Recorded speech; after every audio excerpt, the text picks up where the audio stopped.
Today's show is brought to you by the best sports app in the business, Prize Picks.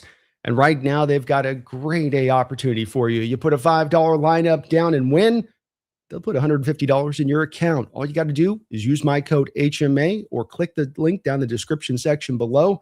And when you click that, win that $5 lineup, $150 in your account. You've got baseball still flowing good, going strong, though not our Mariners. Football on the horizon where you can get the seasonal picks in. You can get game picks in here with preseason games or even the seasonal picks. Take advantage today. Terms and conditions do apply. Please do see their site for details. And always remember to gamble responsibly. I am very proud to bring back the man, the myth, the legend for another season of the B&B show. Seahawks, Brendan Nelson back in the building here. Brandon, good to I got it. See, even my thumbs are off right now, man. I'm not even mid-season thumb form here. Yeah, it's preseason for us too.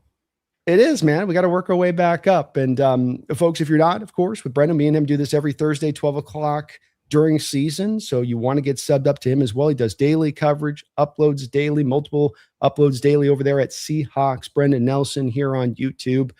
Brendan, it's great to have you back in the house, though, man. It's great to be here. And, you know, there's only one way in the NFL to truly have a good offseason. And we just had that good offseason. So I'm feeling good, but I'm ready. I'm ready to try to defend the title. Yeah, it's been a one where you're in the content creation business. You have time to go quiet and you go, man, don't want to manufacture things to talk about. I'm waiting for some news to come down. And so there's the point where you like to have stuff to talk about that's newsworthy. But a little bit, if I'm to pull into what you're just kind of speaking to a little bit there, that, it has been to the good side of it, to the great side of it, actually very just kind of business as usual with the Seahawks team this offseason. As we've gotten through all the periods we covered with free agency and the draft and into kind of this period where sometimes you get arrests or extensions or trades or tumultuousness or this or that. And instead with us, it was just everything was good to go. Yeah, although I would not mind an extension or two, to be perfectly honest with you. That would be, I'm shocked that we haven't seen one yet. But overall, it's been good. It's been quiet. It's been chill. It's been the kind of offseason that you want.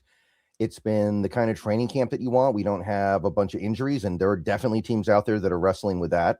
Definitely a lot of teams out there that are dealing with some serious injury problems already, some offseason drama.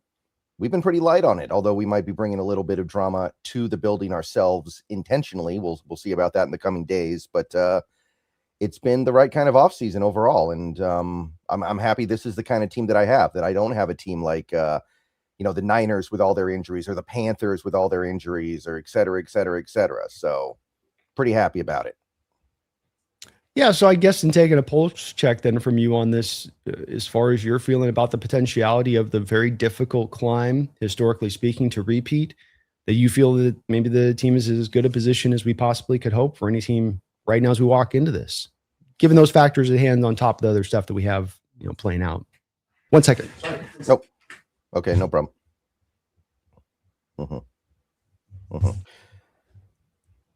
I'll go ahead and wait for him to return here. Just give us one moment, everybody. Sorry about that. My bad. Yeah, you were moving like the house was on fire. Yeah. Well, I think got some issue going on today with something here. So sorry about that, folks. Yeah, no problem. But I'm feeling good. I'm feeling good about where the team is right now. I'm feeling like that anything's possible, especially after what happened last year. After what happened last year, I think that as a Seahawks fan, you should believe that the sky is the limit with this team. I think you should go into pretty much every game we play expecting to win. Not because we're going to win every game, but because you are at that place where you understand how good the team is and how this coaching staff is able to maximize what they get out of these guys. And overall, I don't see any reason to believe that this team can't do what they did last year again. Yeah, and it's I think to your point on that a lot of these times the teams ended up on the repeat aspect of it. It's not always that they've gotten into midseason that they've hit the upending or the end of the year or they get this close, that sometimes things start to already pepper in here into training camp that can be problematic. That kind of creates that, starts to sow those oats if you were for that to occur. How you liking Hard Knocks and some of that? I've never watched Hard Knocks before now. This is my first Hard Knocks, so I didn't really know what to expect, but it's a good package, man. It's a good package. I was wondering how they were going to find entertaining things because we don't have a massive confluence of big personalities. Like I said, I never watched Hard Knocks before, but I remember the year that the Dolphins were on, they had Chad Ochocinco on the team, and there was a lot built around him. You go back to some of these other teams. I think Richie Incognito has been on one of the Hard Knocks teams at least once. So I was wondering, like, how are they going to make this compelling? And so far, 2 episodes in, I think they really have. They found a little bit of intrigue around Derek Hall, and they've found a little bit of intrigue around 1 or 2 other personalities, but you get the sense, and my understanding is this is kind of rare for Hard Knocks, you're getting an inside look at a really, really well-run organization. And sometimes Hard Knocks, my understanding is it gets more into like the clown show, where you look at a bad organization and you get to kind of laugh at how seemingly incompetent they are with the way they're conducting their business. This feels like you're getting an actual little bit of a look into a team that really knows what they're doing. And, you know, that's good. Like you had in the first episode, the talk between Eamon Worry and McDonald. You felt like you were kind of seeing how a coach interacts with a player in a way that is constructive. And maybe you wouldn't get that from a Hard Knocks of a team like the Jets right now, or if you did a Hard Knocks with a team like the Dolphins right now. So that's been really cool. Yeah, I've thought that you're absolutely right in regards to watching. So I haven't necessarily watched a lot of the prior, just because to your point, tends to be pretty painful to watch. It tends to be drama driven or looks at weird stories you don't care about with the team. I've also been very impressed as you talk about the Mike McDonald conversation. Just didn't think we could be more impressed by the guys just won you a Super Bowl in the second year, but you do find yourself coming away even more firmer in the place of like, I can't believe this guy's my coach, and I still don't know where this guy's top end lies as far as a coach goes. He seems to be the full meal deal in every way and what he brings to the table. You feel the same way as well? I can't think of anybody else I'd want to be my coach right now. I'll put it to you that way.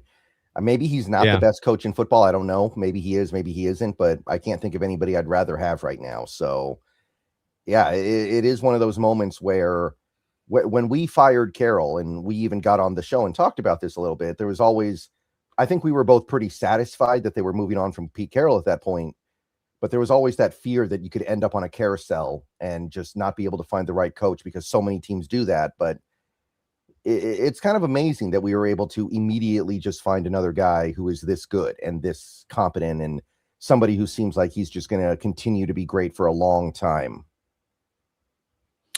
You know, another part of this show that I think has really stood out and has been the vet leadership.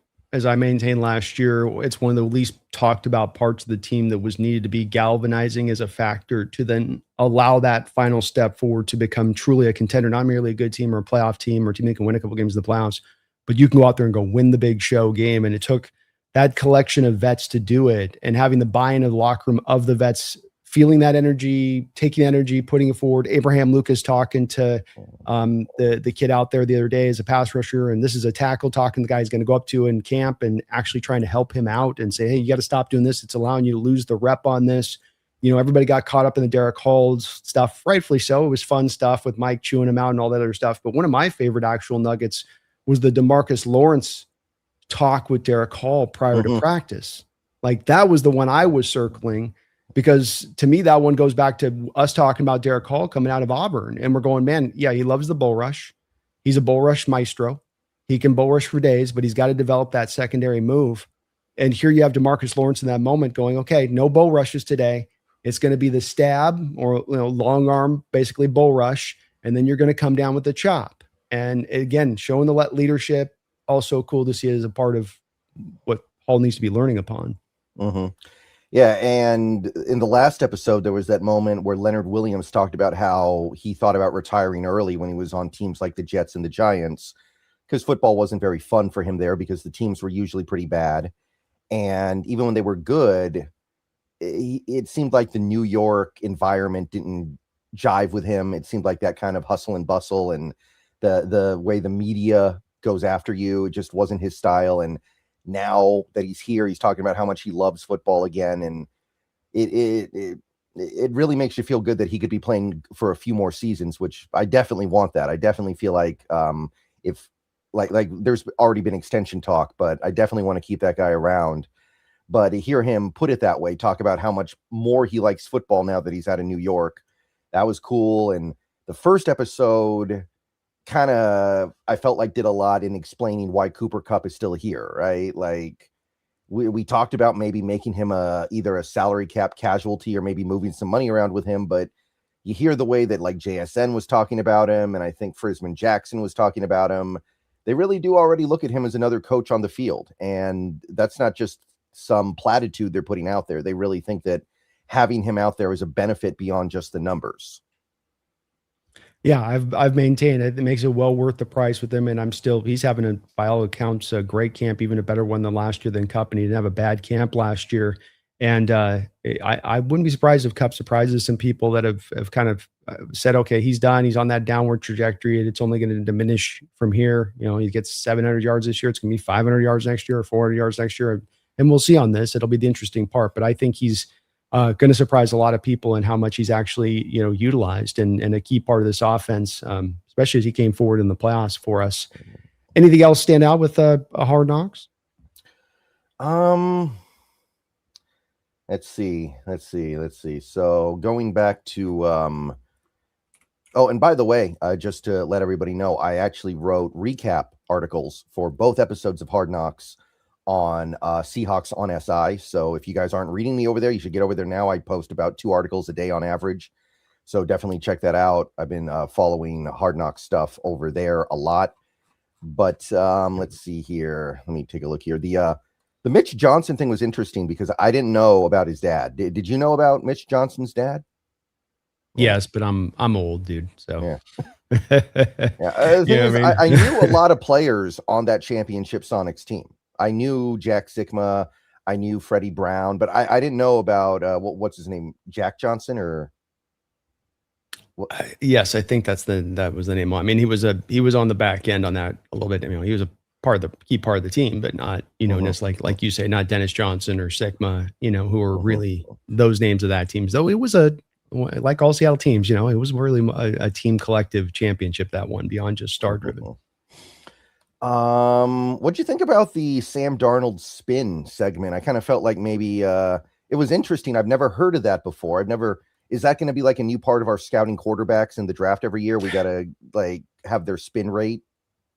Well, I will always tend to point to when I see a quarterback that has the wobbly ball, I'm going to point out. I might not note spin rate, or if, you do note when they have a free and easy release, these kind of things can go to that a little bit. You're right. We don't tend to look at it as a forefront item. The key with it is this: power guys with wobbly balls, hard to catch, more drops. I got a power arm, but that thing's coming in like this, it's got that the little duck flutter, not even the Manning where it's like this, but it's just that little, it's got a little bit of that, and it's coming in like that. And it's hard to catch because the ball's already coming in like a seed. I mean, it's got smoke coming off the back of it. And now I've got to try to catch something wobbly when it's coming in like this. I think Nate Tice made a great point of this on Twitter today. Son of Mike Tice, former Seahawks tight end. And that is that when you got a guy with velocity that can actually tighten the spiral up, it actually makes it more easier to catch.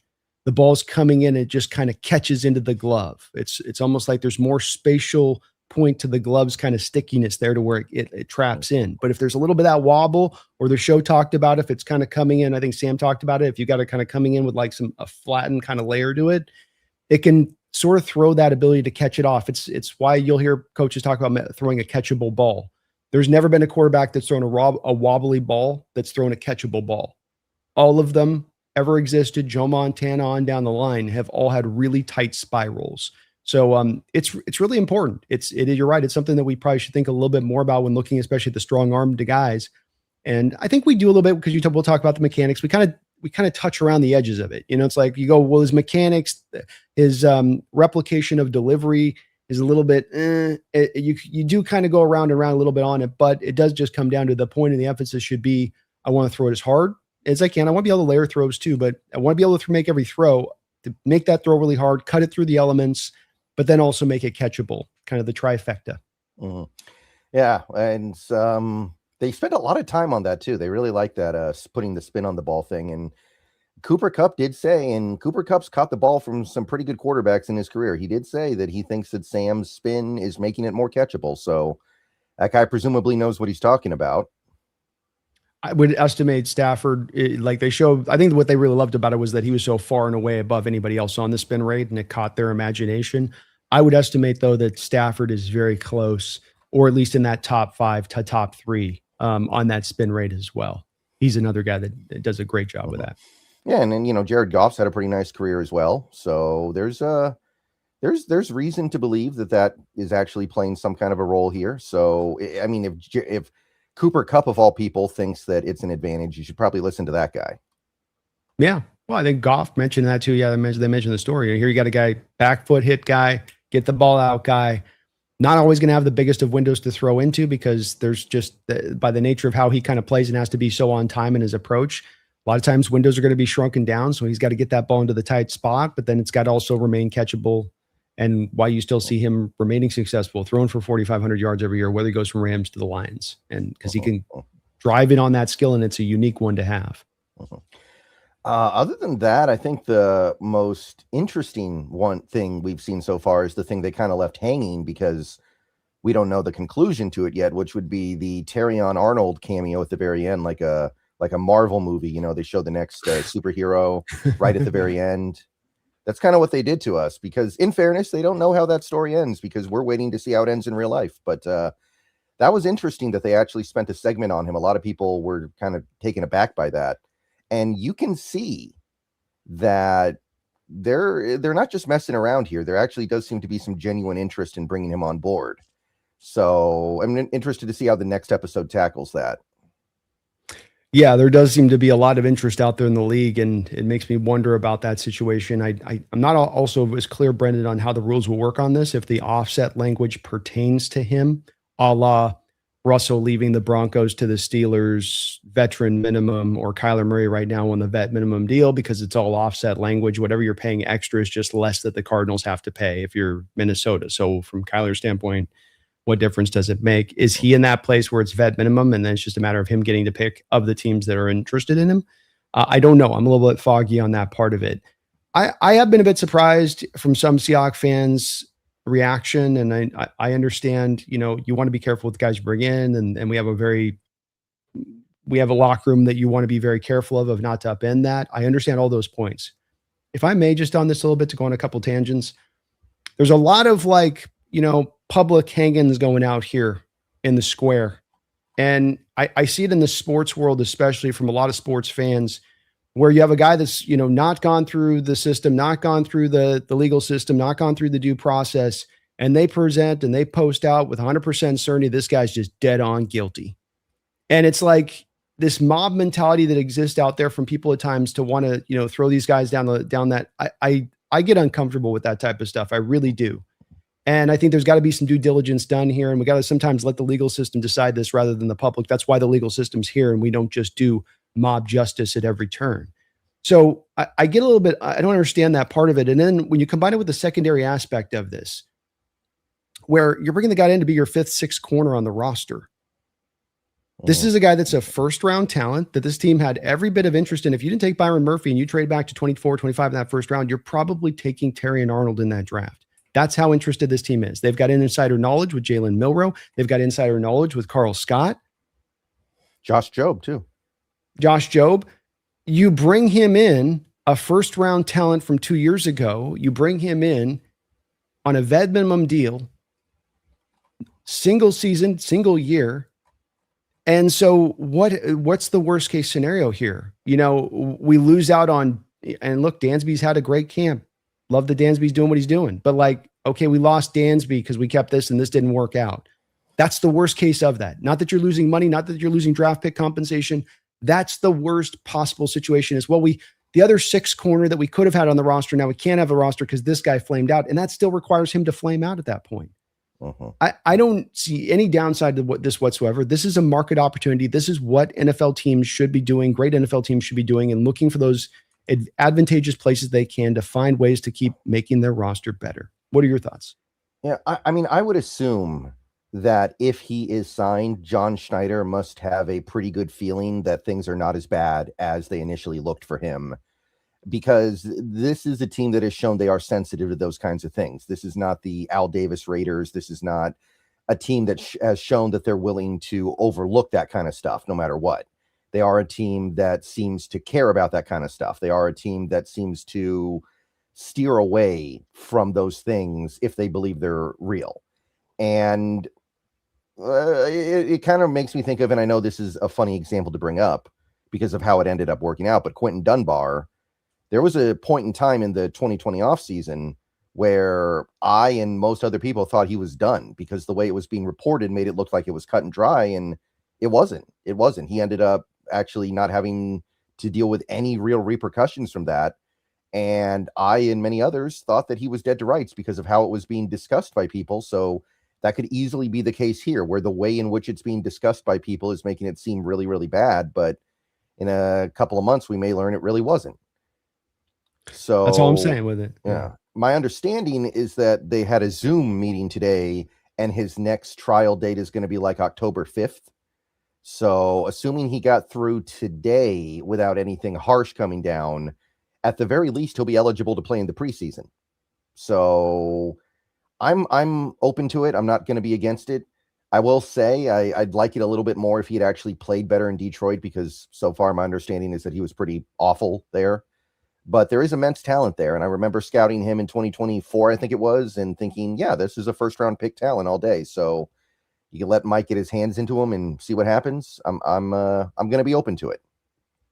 Detroit's got Wink Martindale syndrome going on with their cornerback position. And what I mean by that is that this team has put plenty of investment into the cornerback position, but what they want to do is put man press on the outside. We're in an era right now where man press is being run with as much infrequency as maybe we've seen in the NFL in the last 25 years. And so the reason teams are doing that is because everybody's getting cooked when they're running press man or running man, period. It's a lot of zone. It's a lot of off coverage zone that teams are tending to run. Detroit's trying to do their own thing.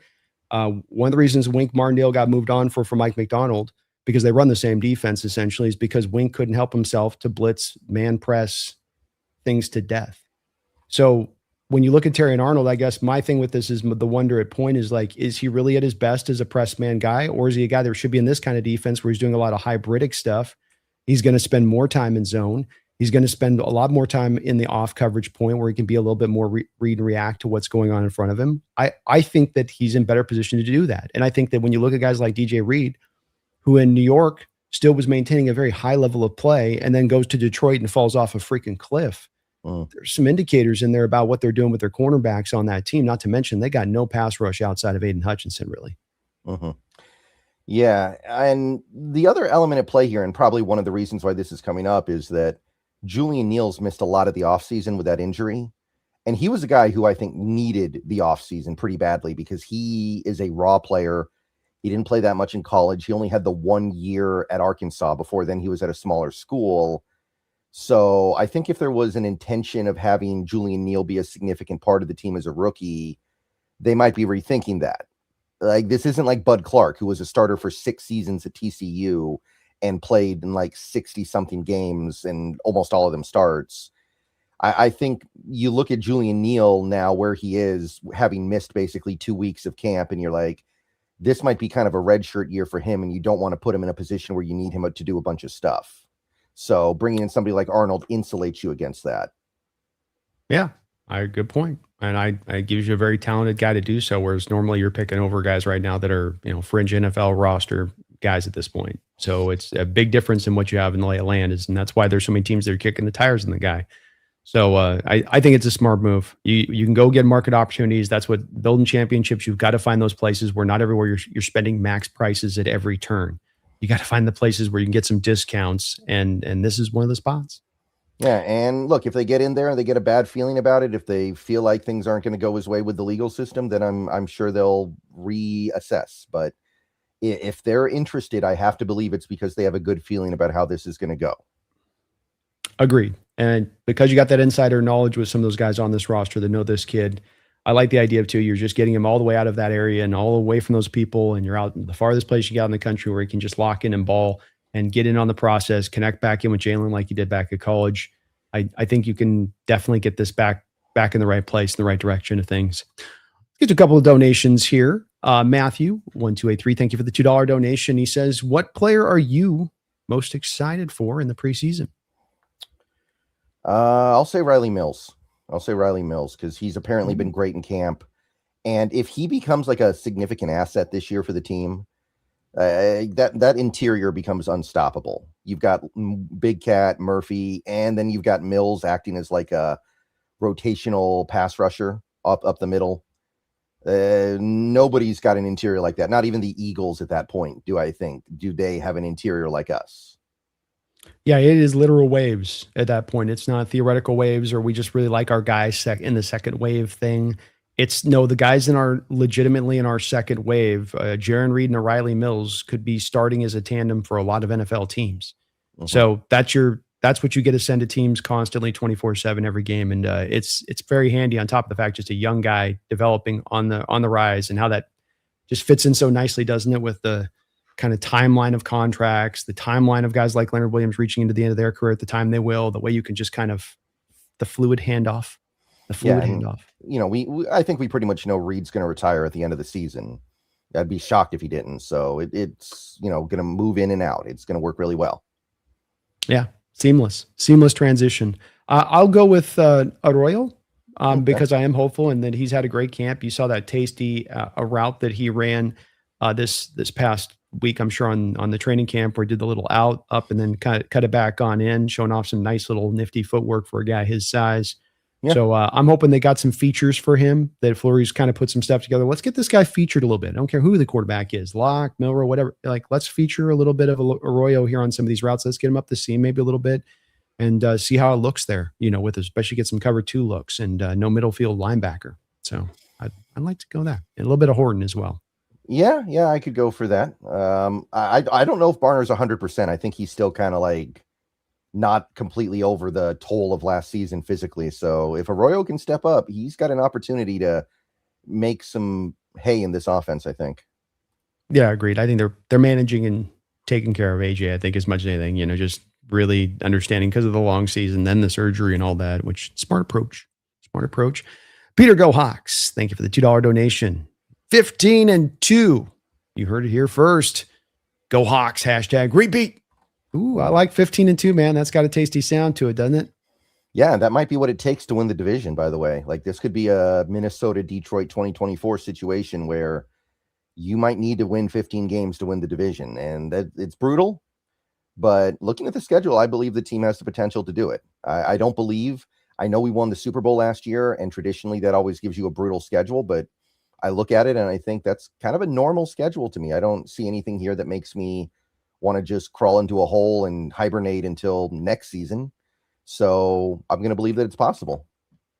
No, I thought things set out really well for us. 22,000 miles to be flown when normally we're probably around 32 to 33,000 miles. That part was great. No gauntlets in the schedule, only 2 10 a.m. games.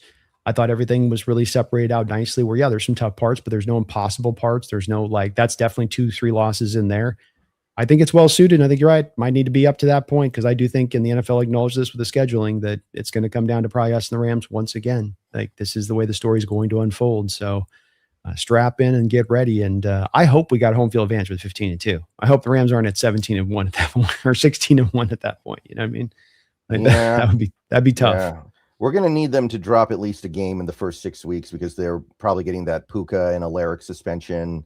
And that's their tough schedule segment. Like, when they have, what do they play in the first 6 weeks? They got the Niners, they got Denver, they got like that first 6 weeks for them is really tough. And then things get pretty soft. So we need somebody to beat them in that first 6 weeks. Yeah. Well, Puka's got to add glass doors to the potential pitfalls now in front of him. You know what I mean? You heard about that today too, right? So what an off season. Was he thrown through the glass door? Did he drunkenly run face first into it? It's hard to give the guy the benefit of the doubt when you've had an off season of chewing on ladies. You know what I mean? Yeah, I don't know what to say anymore. I don't know. I mean, the guy used to play for the Huskies, so I've always kind of had this little affinity for him. I've always had an appreciation for him. I didn't know he was like this. And you think going to BYU, that would straighten you up, right? You think going to BYU for a couple years, that would get you clean, but apparently it just made him crazy. I'll tell you too, I think the Rams are playing a dangerous game this year. You talk about the need to win these games. I agree with you. You got to win every last one of them. and they've walked in without 4 contract extensions they've handed out. With Young and Avila and all the Puka and all the mix, there's 4 legitimate monster contracts they have to get out extension wise, and they're not giving them out and playing this cute game. And they're like, "We'll give it to you next year." Okay, but like I think what happens to that, Brendan, and what you have with the NFL level with these guys that have millions of dollars at stake, tens of millions of dollars at stake, that guy's groin starts to get a little bit twingy. You know what I'm saying? Like my hamstring starts to get a little bit tight. You know what I mean?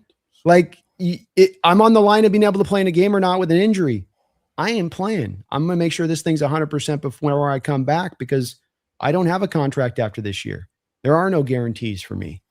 You think that that's an element at play here with the Rams, or that they're going to pull off some wizardry and just bury everything into void year city and get these deals done? I imagine they'll go into void year city. I imagine that they're going to be willing to do that if that's what it takes. Although that may not be enough. And I do wonder if they're going to lose at least one of those 4 players in free agency next year. I don't think you would let all 4 of them drag into the offseason just to bring them all back anyway. That would not make a lot of sense to me because, as we've discussed before, the longer you wait, the more you pay. And we know the cap is going to go up. And I mean, Christian Gonzalez is already kind of doing this, and we're probably going to start to see more players do this where they're trying to future-proof their contracts because they don't want to sign a contract that becomes not that impressive after 6 months. And the longer you wait, the more they're going to push for that. I look at what the Rams are doing, and I'm like, somebody's going to get let go. I don't know who, but they're not going to re-sign all 4 guys. They're going to lose at least one of those guys for nothing or very little because of the comp pick thing. So I think they've kind of made their bed with the fact that they're going to lose some of their young talent because of Myles Garrett, and they consider that worth it. But it is kind of weird they're not doing any of them. You'd think at least one of them they would feel like, yeah, we can commit to that guy long term. That's clearly a guy we want to have for the next decade. Yeah, I agree with your assessment of it. I do. It's just that it does to me feel like, okay, with that, like pressure for this season, mounts on top of you at this point, all that much more in a way that does not on us. I mean, that we feel like we have way more territory to work with here. And then just again, you get at least one done because there is only one franchise tag. So it's like, okay, I'm losing 1 or 2, but like you've got the potential of losing all 4 on the table. Save the one that you don't franchise, and then you got to hope that that guy's okay playing on the franchise tag if you can't get a deal done with him. It's kind of a precarious place to head into for guys that are all, I can make the argument, all these guys, Kobe Turner and Avila, like these are foundational guys in what you do in your program. They're not maybe Garrett as far as sparkling star power, but they are fundamental to the program. Yeah. I think maybe they've just kind of made their bet on it being an all-in for this season bid, and then after this year, they'll probably not be able to get back up that mountain again, and they've kind of made they've accepted that on some level. I don't know, but it does kind of feel like they are focused more on the present rather than the future, and maybe that's not a bad idea. Maybe that's not a bad thing, but it does put you in a really rough spot if you don't actually climb that mountain. Yeah. No, it's a good point. And I think you're right. I think that's definitely where they're kind of off. I think they made their peace. They're not going into this blind, but I don't think you'd be in the same place. I wouldn't want my team to go this way. Like this would not be my. Yeah. I'm irritated enough with the fact that we haven't extended Witherspoon and Big Cat yet. And that's 2 guys. And that's a little different than what the Rams are doing because they've only got 1 year left on all of those guys. We've got 2 years left on Witherspoon, but I still want to get that done. So believe me, that's not how I would want my team to do it. But I don't know. Maybe they feel like Avila is like replaceable because they feel like their system makes offensive linemen look better than they are. That would be one thing that I think about. Other than that, I can't really make sense of it. No, I can't either. And I think you touched on it. I think that they're just more amping up for one particular year, saying, let's juice it. Maybe there's a little bit of thinking in Stafford, despite what people are saying, he's going to play multiple years. If he just gets that one Super Bowl, he'll be done. And they're understanding that there's a little bit of that play. We'll see how it goes with it, but been a little bit odd. I mean, look, they're good to them. Like you said, I don't knock them for it. It's one that would make me very uncomfortable setting the stage up for just one particular year. I'm all about going for it. I'm all about letting the dogs loose and going crazy, but like, don't take it over the top to where you put yourself in a position of just, you don't have to necessarily, I guess, is the way I'll say it. Peter, we got a donation from you too as well. Let me just give a thank you here to the sponsor of the show. Sponsor of the show is Prize Picks, which is America's #1 sports app. And when you use both, me and Brendan's code right now. Brendan, you're on HMO too, right? We got HMA for both of us here, so you don't have to pick between codes between me and Brendan. We both got the same code. Click the link down in my description section below as well if you want to do that. It's just an easier path. And we put a $5 lineup down. They will put and you win that lineup. They will put $150 into your account. So you play $5, you win, you get $150 in the account. You got the overs, you got the unders, you got somewhat of the, what I would call almost, for lack of a better defining word, kind of the freebie sort of picks there, where they make it where it's just easier to build your ticket up a little bit better. Baseball in full swing. I know the Mariners are doing bad, but hey, you can take advantage of that. Right? Go out there and get yourself in. All in on the strikeouts, right, Brendan? All in on the lack of hits, and you are going to win yourself some money. Let me tell you.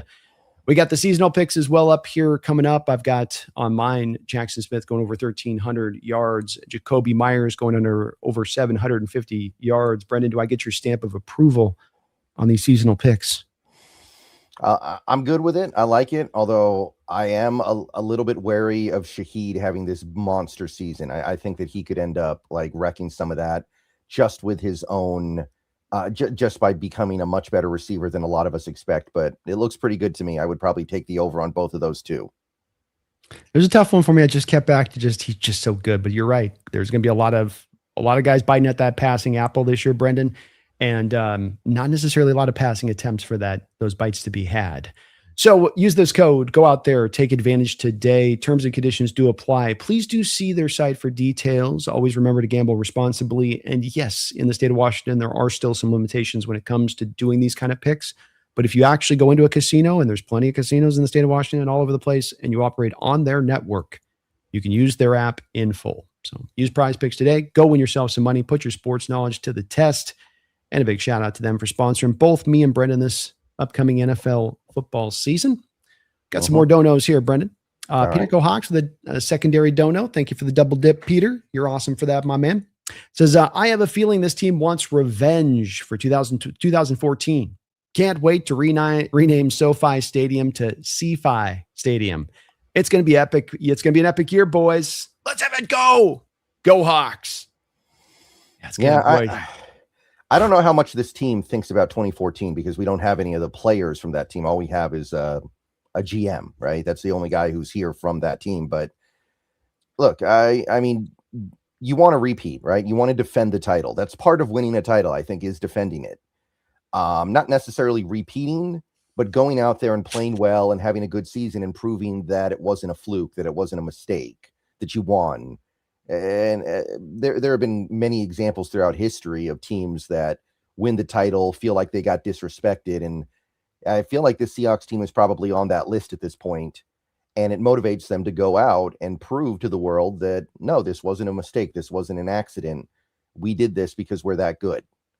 So I do think that there is going to be that chip on your shoulder stuff this season with this team, because I've made some videos about it, and usually I don't talk about this kind of stuff, but it was so overwhelming. I felt like I had to, where this team wins the Super Bowl after going 14-3, and it feels like people haven't really caught up to that yet. They're not operating in the world where that is happening.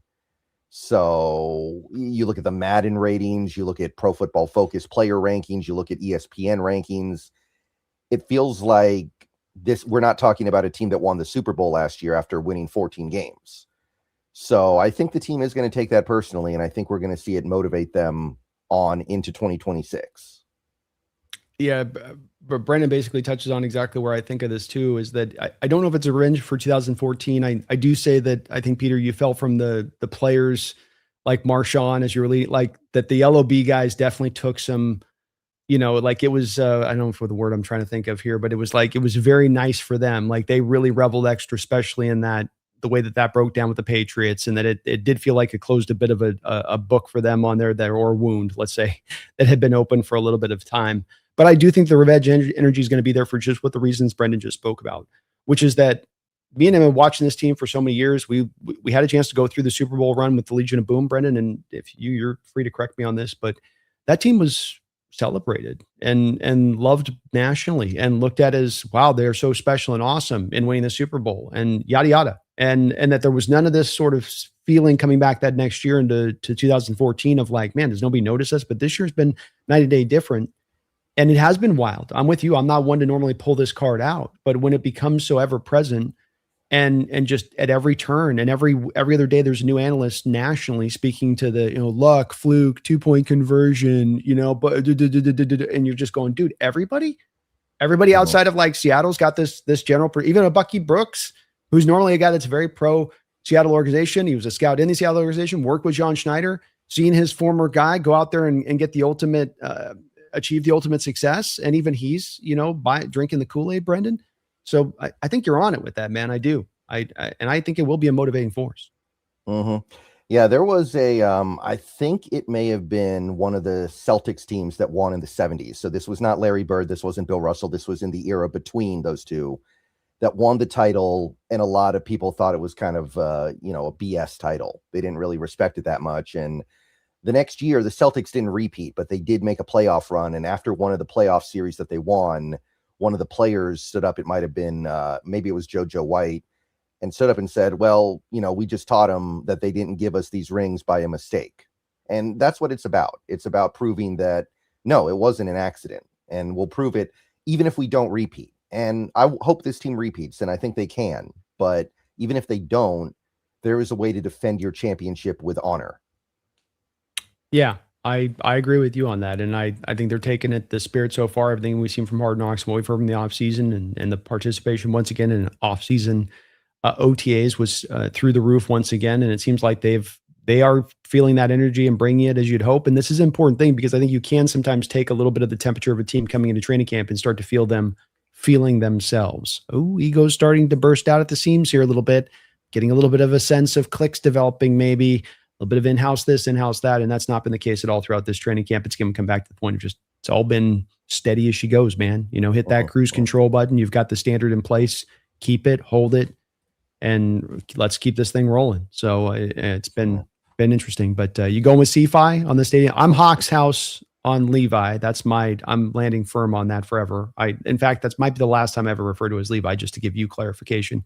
It's Hawks House as far as I'm concerned for now, till infinity, unless they win in our house a Super Bowl, and then absent that, no. Yeah. So CFI, going CFI. That's pretty good. That's pretty good. I like it. Yeah. I'll go for it. I can go for that.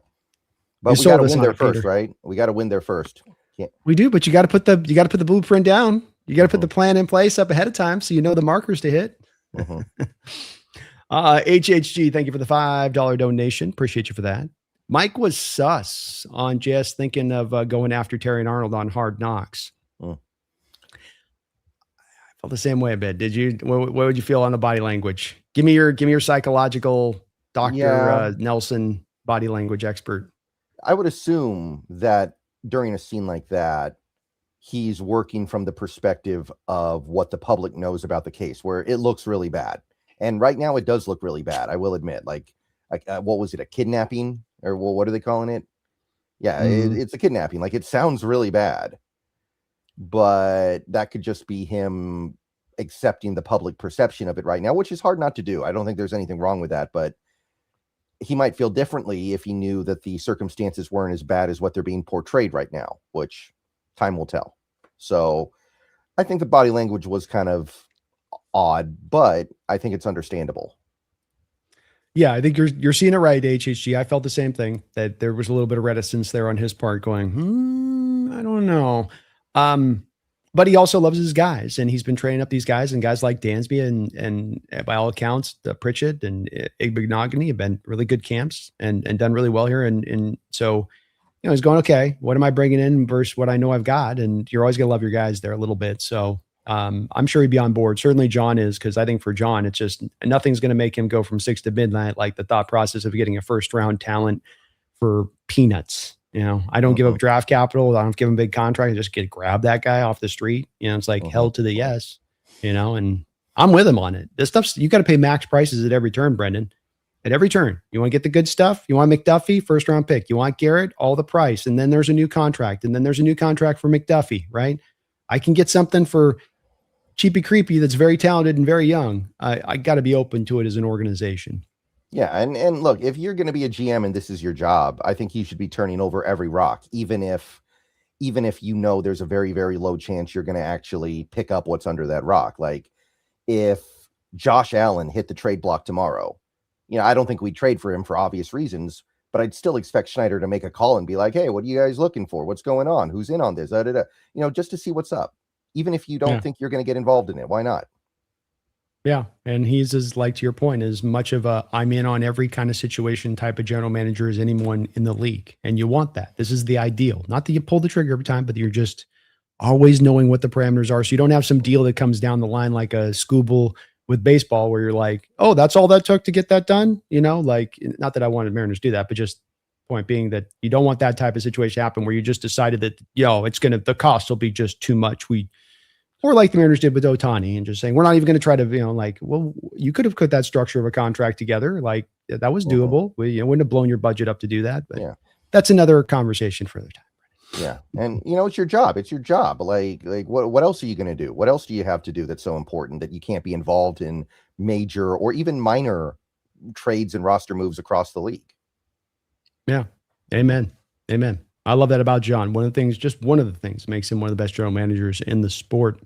John Naylor, thank you for the $5 donation. Over the last 30 years, Hawks have had Holmgren, Carroll, and McDonald. Any other team blessed by that string of top leaders? Okay, one more a year. Yikes. That was the sacrificial year. That's all that was. That was like the Aztecs once had to do, so too did we have to do Tamora. That was the requirements to keep the chain alive, Brendan. Yeah, we were obligated to give him a chance after 2008, I think. I think that was like the setup they had in mind, but obviously the example would be the Steelers, right? Because they've had 3 coaches over a billion-year span, and all 3 of them did fairly well at the very least, right? Obviously, I think that by the end, Steelers fans were pretty sick of Tomlin, and most of them would have rather have seen him get fired 5 or 6 years ago. But that would be the main thing that is comparable, right? But other than that, I can't think of another NFL franchise that has had that type of run because, the Patriots had the 1 year of, what was the guy's name? Parcells. No, not the guy they had before Vrabel, like 2024, the year they won. Oh, Mayo. Games. Yeah, they had the Gerard Mayo year. Other than that, they've been pretty strong for a while now. Other than that, I can't think of anything else. Yeah, I think you're onto something here, John, where to your point on this, even with Tomlin's not a Hall of Famer right now as it currently stands, right? If Holmgren they haven't had a playoff win since 2017. If Holmgren's not in, I don't think Tomlin should get in. Yeah, I think Holmgren gets in at some point though, because Holmgren's got like way more on the resume and two Super Bowl appearances and then a Super Bowl appearance with Seattle. 1 win, 2 different programs though that you turned around, not just one. And then Tomlin, he did a good job, but he inherited Cowher's stuff there. Doesn't Holmgren have 2 from San Fran when he was the OC, or am I thinking of something else? Yeah, no, you're right. Yeah, well, he was the OC there. So yeah, I think you're absolutely on it there with that. That's, you got to put that on there on top of it. And like you say, he's not in. My point being on this is that Holmgren's going to get in, Carroll's going to get in, and McDonald's on a trajectory potentially to get in. So I think John's a little ahead of this on this where, you talked about it out loud, even the Patriots. Yeah, it's Belichick to Vrabel. We'll see with Vrabel, but like, I can't go through any other organization that could stack basically 3 coaches in that kind of alignment back-to-back, 3 Hall of Famers essentially back-to-back in that way. The Raiders did Madden to Flores, but then they didn't have the third. You can find a lot of 1-2ers, but you can't find the 1-2-3 where there's that third component to bringing it in. It's hard to hire a good coach to get that many back-to-back. That's a great point by John there. And it's kind of cool. What's the worst 3 coaches in a row though? Would that be like something the Giants with the mustache man, McAdoo, Pat Shurmur, and then Joe Judge? Was it Joe Judge? There we go. Yeah, that's it. Yeah. And then they did Daboll, who was pretty bad too. Actually, yeah, I was gonna say you could go 4 on this. You could go 4 stack deep on this one with that. It's basically after Coughlin onwards to right now, and we'll see with Harbaugh. So there's definitely plenty of ones that get them wrong back to back. But just tells you again, smart this organization is, how great the Yeah. ownership is, how great the committee is that they've put together to help out on these kind of decisions, the process to go find these guys. Fantastic. Yeah, somebody in chat said Cleveland, but the thing is, Stefanski's good. Like, I think Stefanski's a good coach. He kind of ruins the combo. Yeah, it's hard to string together a long string of incompetency in Cleveland because Stefanski was good for them.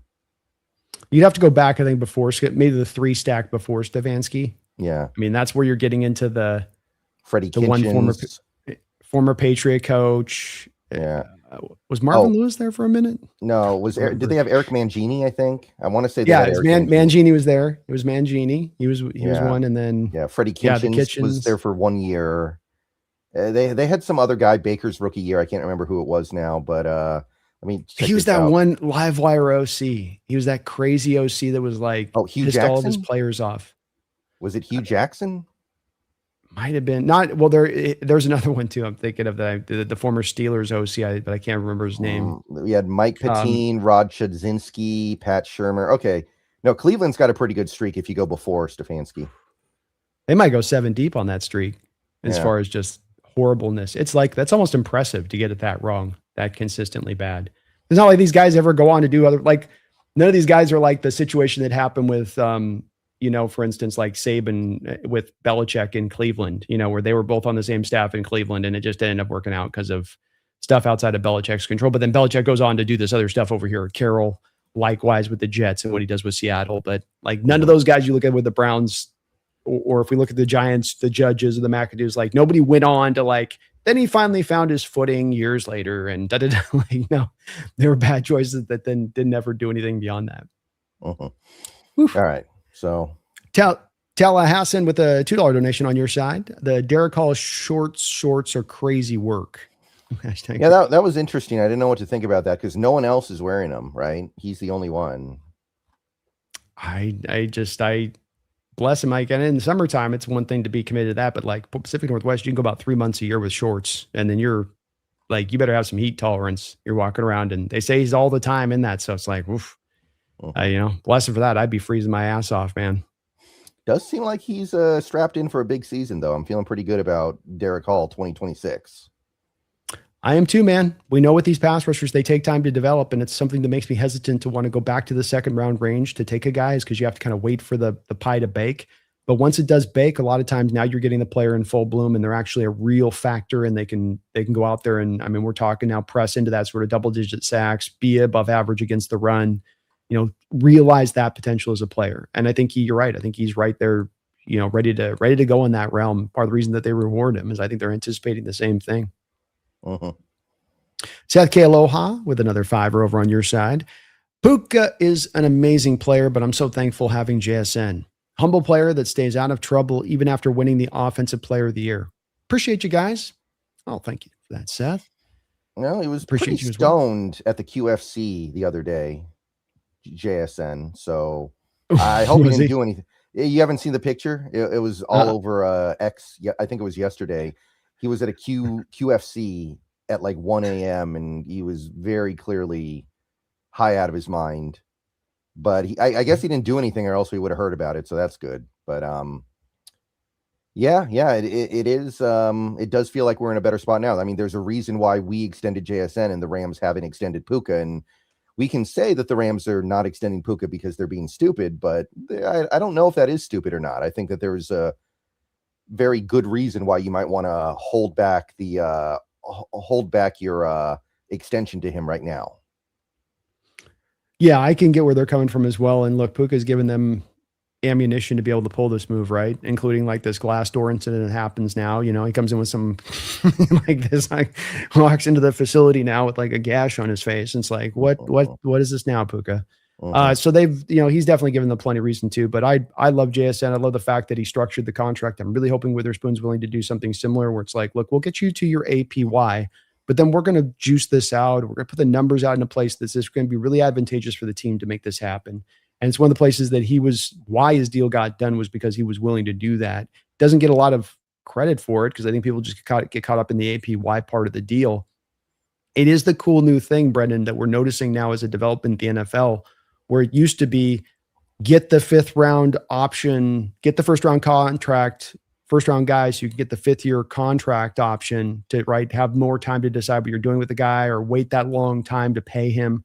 Now, actually, what it's become is it's get them on the first round contract so that when they outperform the rookie deal by the 3rd year, you can stack the new extension on the last 2 years of the contract. This is the new de jure, isn't it? Absolutely. And yeah, it's I've read a lot of stuff this offseason about how the JSN deal is actually a lot nicer than it immediately jumps out to you as being, because everyone talks about the extension, but some people forget to talk about the 2 years that were already on the deal. And that stuff's really important because we also understand that when he gets to the back end of that deal, he's going to either going to get extended again or get let go or traded or whatever, depending on what happens over the next several years. So it's not as if we're going to get to that final couple years of the deal where he's getting this ridiculous cap hit and we're just going to be handcuffed to it. There are going to be ways to maneuver around that. So absolutely, it's a great contract structure, and I'm really happy that it came together that way. Yeah, it's a fantastic deal for Seattle. And Derek Hall extension was a fairly discounted deal from where it like the Lucas deal. We might come to find that a year from now if he goes out there and gets 10 sacks and plays that above average run defense, and you're getting what you're getting on his APY versus what, let's say, Young's going to get 3 times probably the price per year on his next extension next year being Byron Young. That'll look like a pretty nice deal to us too at that point as well. Right. And that's pretty much how it always goes, right? Especially with this team. It seems like this team does a pretty good job of that. Like, it took us 2 months to start feeling really good about the Rashid Shaheed contract, because then we saw who was the guy the Packers extended, Christian Watson, to significantly more money than Shaheed, even though Christian Watson's never really done anything. You look at what the Patriots gave, I think Romeo Doubs, I think it was. Yep. And it's like, oh, okay, that's just how it is now. Well, then I'm totally cool with giving $17 million a year to Rashid Shaheed. So if you feel bad about an NFL contract, just wait a couple months. You won't feel too bad about it.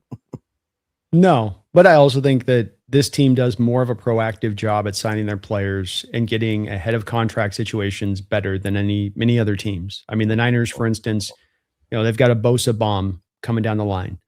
And I don't think John would put himself in that same kind of predicament the way that he would structure contracts, and that, now you've got just a weird situation where it's basically in a lame duck year on this because it will be a cut for them. They don't have the money to do $55 million per year from next year on the hit.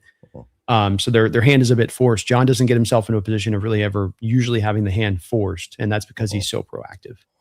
Right. You think Bosa plays week 1? Well, I do, because this is the problem with this, is that he's got to generate his value for the extension that he wants to get after this year or get rewarded right now. Like, there were some content creators, the Niners were wondering a little bit about this tendonitis being, knee, tend to me some money, maybe it was more of that. And I probably not, maybe it's legit. He's coming off the ACL. You do get this kind of stuff happening, but if you're in his position, right, Brendan, and you're going to want to try to get a $35 million a year contract, your last big swing deal, you're not going to get that by sitting on the bench a multitude of games. You're going to have to get out there. And, is it rotational? Is it that he only has 20 snaps a game that he's out there for those 4 or 5 games, something like that? Yeah. I think that the big problem for the Rams, as you look at it for them, man, is Alaric Jackson's got a real, and Puka as well. Both could be suspended for that game. And the Rams have built themselves up like a glass tower on popsicle sticks, where they don't got any depth behind their frontline guys. Like, all of them immediately reacted to Brendan the second that they heard about Alaric Jackson's suspension. They all started to desperately, rather than look at their own roster and go, oh, we got this guy here, we'll be fine. They instantly went, how about Conklin? Is he really retired? Is he retired, or is he just kind of soft retired? You go, that speaks to your guys' lack of faith, and you're right to think it. You don't have the depth. Only Devontae Adams out there week 1 with Xavier Smith and Jordan Whittingham. There's no more Tutu Atwell. It was kind of functional at times. Like, even he's gone. So I still think that could end up offsetting that stuff big time, even if a Bosa was, not up. But what do you make of I'm flying the day before into Australia? There must be some logic behind it, but it doesn't make any sense to me. I would assume they're not just doing it randomly. Somebody in that building has to think that's the right way to do it. But I don't know what it could be. And the Niners clearly feel the complete opposite way about it. So somebody's wrong. Yeah, somebody's going to be on the bad side of it. And I think they had success doing it last year with going to Britain and beating the doors off Jacksonville. They did the day before thing there with that. But like, it's kind of a different trip going to Australia than just simply popping across the pond over there to, England, I would feel like. I mean, like you're going literally across the world. Yeah. I don't really get that one. Maybe give Andrew Whitworth a call. He's only been retired for 4 years, right? They were also saying that. That was also the first thing that they were saying is like, well, maybe, so yeah, that's going to get desperate there really quick if they get a couple of injuries at certain spots, is they don't have the depth to build in for it. And I do think the standard for the NFL in these situations is a 6-game suspension. I don't know if they're going to do that here, but traditionally when somebody gets in trouble for off-field stuff like that, and then they get off legally, Goodell still comes in and gives them 6 games. So if they go that way, and then you've got that gauntlet in the first 6 games, that sets you back significantly. It does. I think Puka gets 2. I think you're right. He's also, remember the lyric, a multiple time offender. So this is his second time getting hit, getting clipped. And that's going to draw to your point, the auto 6 suspension when it clicks in my opinion. And I think they're prepared for this and they know it's coming in. You talk about the long season, that gauntlet, you're right about that. Say nothing of, you're trying to protect Matt to the ultimate right now. And if you get him injured early in the year, you got something like that comes up because you don't have an Alaric Jackson, like, this is where we say, like, I can definitely see the pathway of the Rams getting to a championship, but I can also see where there's plenty of pitfalls and trapdoors that exist in the way that they've constructed this thing. And that's as easily to be the reality of anything else as well. Yeah. I don't know how it's going to play out, but I'm interested to see it. We got me dropping $100 donation. Let's go. Thank you so much for that. I also want to give a big shout out to me for coming in, dropping a $500 donation on my charity stream a couple of weeks ago. I don't know if I got a chance or you heard me give you the kudos for that, but you were just tremendous for doing that, man. Thank you to everybody as we were able to raise well over $1,000 there for charity. You guys are just the best fan base out there in that way. And you along with that, me. Is you the man, B? You too, B. Love you guys. Go Hawks.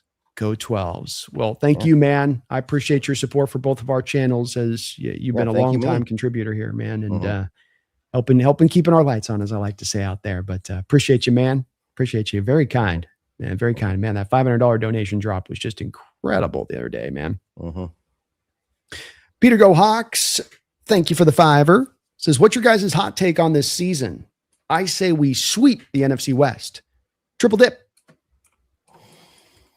Yeah, I don't think we're going to do that. I do think we'll sweep the Niners, though, because I feel like the Niners are going to kind of have the season from HE double hockey sticks here. I'm not really feeling too good about their 2026 prospects right now. You're already starting to see the seeds settle in of the season from hell. So, you know what that noise is? It's in their heads. It's in their heads now. I mean, even if it's not real, it's in their heads. It's becoming a real thing. It's like that creature that you can create by just imagining it with a collection of people. I forget what it's called. There's like an old school term for it. You get a bunch of people come together and try to create a little goblin thing or something. That's what it's become. You know what I'm talking about. I forget there's a name for it, but there's like it's not like I know what you're talking about. But okay, hot take on this season. If you're just talking about the Seahawks. I think Rashid Shaheed's going to get over 850 receiving yards. I think he's going to actually have a better season than most people seem to think. If you're talking about the league, is it a hot take to say that I think Houston wins the AFC? No, because they're looked at as, like a lot of people, as a Super Bowl favorite. Okay. I need a hot take here. What's a hot take? I think no, they did that last year, so that's not really even a hot take. I don't know. I'm a little light on those right now, I guess. I'm thinking about it. I kind of like the maybe I'd go with the Cowboys to win the NFC East. That would be an interesting hot take. I like it. That's definitely got some singeing to it there. I would go to, once again, doubling down and building off of my success of last year and predicting that the Chiefs would not make the playoffs, and saying that I once again believe that the Chiefs are not going to make the playoffs. I think that there's as much as anything, it's beyond Reed or Mahomes. I think it's just there's some roster diminishment there. I don't think that they've ever really solved the wide receiver conundrum after Tyreek Hill has left. I think they lost a lot of defensive talent this offseason without having ready-made replacements in-house and good to go. So I'm going to go to that one. I would say would be, my main hot take there. I do think we're going 5-1 against this NFC West. I'm with Brendan on this. I think you split with the Rams. I do think you sweep the Niners. I do think you sweep the Cardinals. So, which will help to set us up well here for the rest of the schedule to go and get that number 1 bye if we can get to that. So I do feel that way. I don't have a lot of super hot takes because I fit to pretty much form on looking at, I do think Houston's going to be the Super Bowl representative from the AFC. Who do you have on the AFC? I'll go Houston. So we're both on line. I'm Houston as well there. So, I think that they're well constructed. I've liked their offseason. I think they got the offensive line finally in place for CJ to be able to get some things done. So, I'll go with that. I've got my comeback player of the year as CJ too. I think you finally get to see him with his receiving core in place, grade A defense, running game improvement, Montgomery, and the offensive line is probably as good as it's been since he's walked in the door there. I think he kind of is your comeback player of the year for me. How many games did Joe Burrow play last year? Let me check something here. Like 11, wasn't it? 8. So if he stays healthy and has a big season, it'd be tough to beat out Burrow as comeback player of the year because I think the Bengals are going to be at least decent this year because they fixed the defense at least a little bit. That's true. Other than that, it could be CJ. Yeah, I can see that. And unless basically Mahomes is going to be one of those people that everybody's going to want to give the nod to as well. There'll be a lot of that. If he just has the first decent season, it'll be like, a little bit of that going on, I think, as we get there on that. Could be Geno again. People are talking up that Jets offense. That'd be fun. I like Geno. I like Geno in New York, man. I'm sorry. I kind of like that roster with him. I think he's a guy that's really not had a lot to work with from coordinators to supporting cast and last couple of years, especially. And I think he's finally kind of got that now a bit. You buying some of that? Yeah, no, I like that. I think that Jets offense has a lot of fun stuff going on in it that Geno can benefit from. And I don't know how good they'll be as a team, but I think that offense could put up some numbers, especially if the defense is bad, because then the offense has to keep going. Mm-hmm. It's a good point. And it's certainly, I think, going to be a work in progress defense. So, he's got a running game. He's got some pass catchers to throw to that are interesting. A couple tight ends to toss to that both have a couple different skill sets to go with. I think I don't know, man. I think it could be interesting out there with them. We'll see. I'm hopeful for Geno that he gets a little reprieve out there. Come full circle there with the Jets would be kind of cool. Yeah, and he could try to break the Chad Pennington record for winning comeback player of the year, which is the most unbreakable record in sports. I think he won it. How many times? I think Chad Pennington won comeback player of the year 3 times. So holy crap. Geno's got to get moving. Oh goodness. There's some makeup ground to go there on that one. Burrow's won it once, hasn't he already? Yeah, I think so. I think Burrow did win it once. So okay. All right. Well, get it, Geno. Feed me. Thank you for the $5 donation. Feed me. Brendan, do you think Jordan Love could reach another level? It would change my opinion on the Packers. Do you think Caleb could upgrade processing? Well, the Jordan Love stuff was, I don't know if you saw it, but this offseason, there has been a massive push by so many people and so many groups of talking about Jordan Love like he's a tier 1 quarterback. Like, I guess the advanced analytics just love him. PFF loves him. They think he's up there with the best of the best. And I've never really gotten it. I feel like he's kind of stagnated from where he was a few years ago. So I don't know how to feel about that one. That one's really tough because some people would say he's already there. A lot of people, I think, would actually say he's already at the top. And I don't feel like he's there at all. I think that he's like 3rd tier or something. So that's a tough one for me to answer. I do put him in the top 10. I think that the processing, processing is a problem with him as it is with a bit of Caleb right now where they're at currently, where my issue with Jordan becomes, how have you advanced your game along since you've come in as a starter? When you walked in there as a Packer starter after sitting on the bench for 3 years, is your game better right now for sure than it was initially? And I know it is. You can't not get improved in that time, but it doesn't feel like it. And I think that he has a lot of stuff get scripted up to help him in that offense. He's had a Packer organization that's very competent about building very functional offenses, and that we're going to put investment in the offensive line.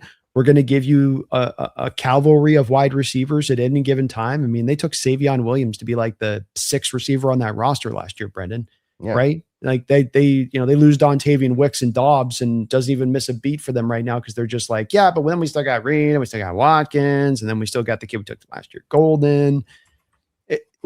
And then you got Josh Jacobs on top of it. My point being is that you got a lot there working in your favor, big guy. You do. And when I do watch the tape, it's not that he isn't good, not that he doesn't, I think he's got some real sparkling elements to his game, but I do think that there's a little bit of that lack of progressing to the place of where people have been trying to crown him for about the last 2 or 3 years here. It's like, he's getting ready to take the league over. He's getting ready to do that Aaron Rodgers do. And it may happen, but I don't think we've seen it consistently at that point yet. I could be remembering wrong, but I believe that PFF ranked him ahead of Stafford and Burrow on their quarterback list that they did like last month.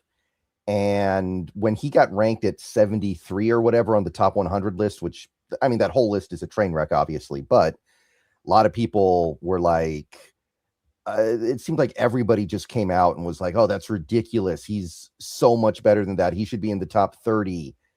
And I just kind of felt like I must be missing something here, because to me, you're playing in that Matt LaFleur offense that makes quarterbacking so easy. There's so many screen passes and manufactured throws in that offense. I'm like, what's so great about Jordan Love? Well, I mean, the only reason why he's ever made the playoffs is because the NFL invented the 7 seed. He gets the 7 seed every year. Their offense is good, but I don't think it's ever been elite with Jordan Love. And I don't know. I feel like I'm missing something. Yeah, I think he's solid, but it's a top 10. And I think there's a lot of guys in that top 10 territory that can have an argument made for him. You know, there's a good stack of probably 8 to 12 guys in there that you can make your varying levels of arguments as far as this and that goes. So what do you think about Caleb Williams' ability to get better in his processing? You got any faith in that? I remain very high on Caleb, and I think that people are underrating how good he is right now. And I think the thing that people need to keep in mind with something like Caleb is there's more than one way to be a really good quarterback in this league. Caleb has a relatively low completion percentage compared to the other starting quarterbacks in this league. That's true, but I don't think that you have to have some high completion percentage to be a great quarterback. There's stuff that Caleb does that very few, if any, other quarterbacks in the league can do that help compensate for that weakness in his game. So I feel like Caleb's closer to the upper echelon of quarterbacking than people give him credit for as of right now. So yeah, I'm definitely high on where his career is going from here.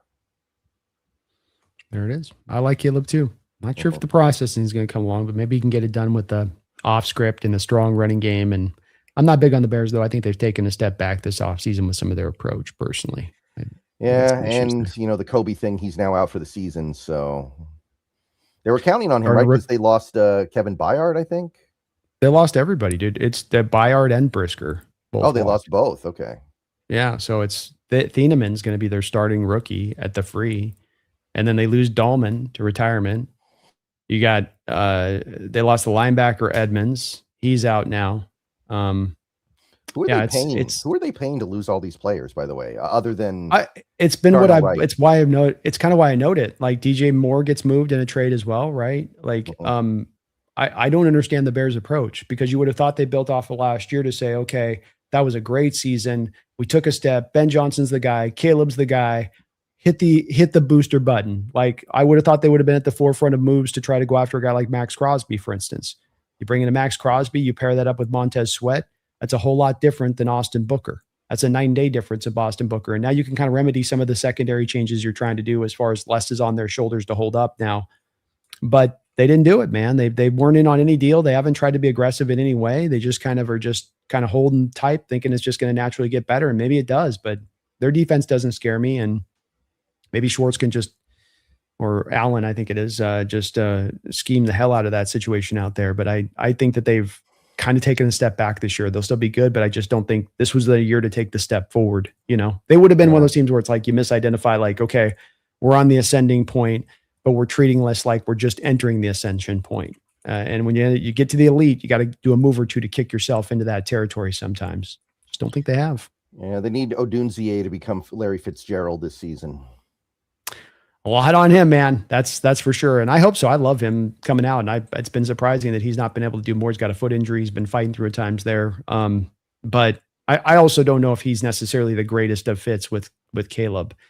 Caleb needs off script guys. He needs the Tyler Lockett types dudes to me that, Burton's a great example of that as well with the short area quickness.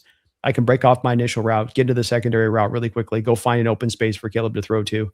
Rome's more of a non-script route running, put the ball in a specific area. Lack of accuracy is going to hurt on those contested catch guys because you need the ball in a certain spot to make the catch, right? Like you're going to throw it up on the high spot, on the back shoulder. You're going to put it right here. Caleb, it might be a little bit extra up over here or a little bit extra up over there, which makes it that much harder to hit those contested catches for a guy like Rome. Right. But, I do wonder if Caleb can put them on their back a little bit, John Elway style. That is kind of the quarterback that he makes me think of sometimes. So, that's what Elway did in the 80s. So, Caleb, you got to do that too. He may be able to pull it off. He came damn close last year, man. He had the Rams right on the brink. So, they're going to be fun. That defense is going to play wild, and they know their talent level requires them to have to scheme and be blitz heavy and go after it. And so we'll see. And Ben Johnson certainly is a very bright offensive mind, but I don't know, as a coach, there's only so much you can kind of script through and then work off script on the other side of it. Like the quarterback's processing's got to come into play at some point or another when we get down the line to it. I thought that came up at the end of that game against the Rams in Chicago, where you felt a little bit of that lack of ability to do that type of stuff at that time. And that's where you can get really far, but then you end up just kind of the wick runs out a little bit and you're kind of tapped. Al, thank you for the $2 donation, says Brando. Check your mail tomorrow. I will do so indeed, Al. Thank you for letting me know on that. I'll keep an eye out for the mail on that side. Thank you for sending me something, man. Sounds kind of ominous. I don't know. Sounds kind of ominous. I know. Well, I will have a neighbor open the package. But you gotta get one of those package opening robots. I do. Hey, we got drones, everything else. Why not that now at this point, huh? But thank you for that, Al. Appreciate you, man. All right, we'll definitely be on the lookout for that. Feed me. Thank you for the $2 donation. Says I think you meant $20,000, but you have to spend a day at the substation. Well, I'll tell you, and this is one of the things that has happened to me over the summer, the off season, while we've been not working together. I have plantar fasciitis right now, actually. So if I go to the substation, am I going to make it worse? Because this thing has been bugging me for a long time now. I've had it for 4 months, and it doesn't go away easy. So if I'm going to go there, but I'm going to re-aggravate my plantar fasciitis and I have to deal with it for another couple years, I don't know if I do that. But under normal circumstances, I think I'll take my chances. I'll do it, but I'm going to wrap myself up in tin foil, head to toe. I'll only have little eye slits. So I get to have that caveat. Feed me. I get eye slits and tin foil, and then I'm a yes. Otherwise, no. The psychological and the trauma that would be caused would be nowhere near worthwhile. Feed me's on a runner here. He's got a couple donations. He's back to back. And thank you for the two. Brendan, besides us and the Rams, is there an NFC team that scares you?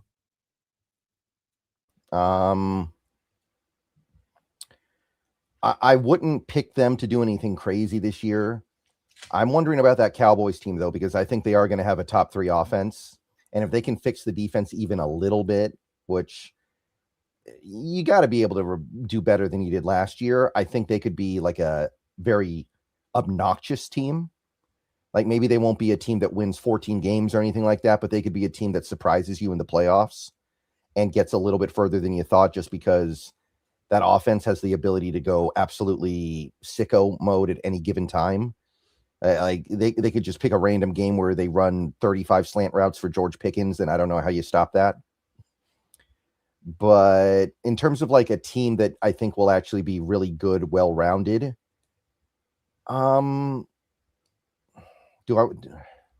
maybe this is the year for the Packers. That's the only thing that I can really think of.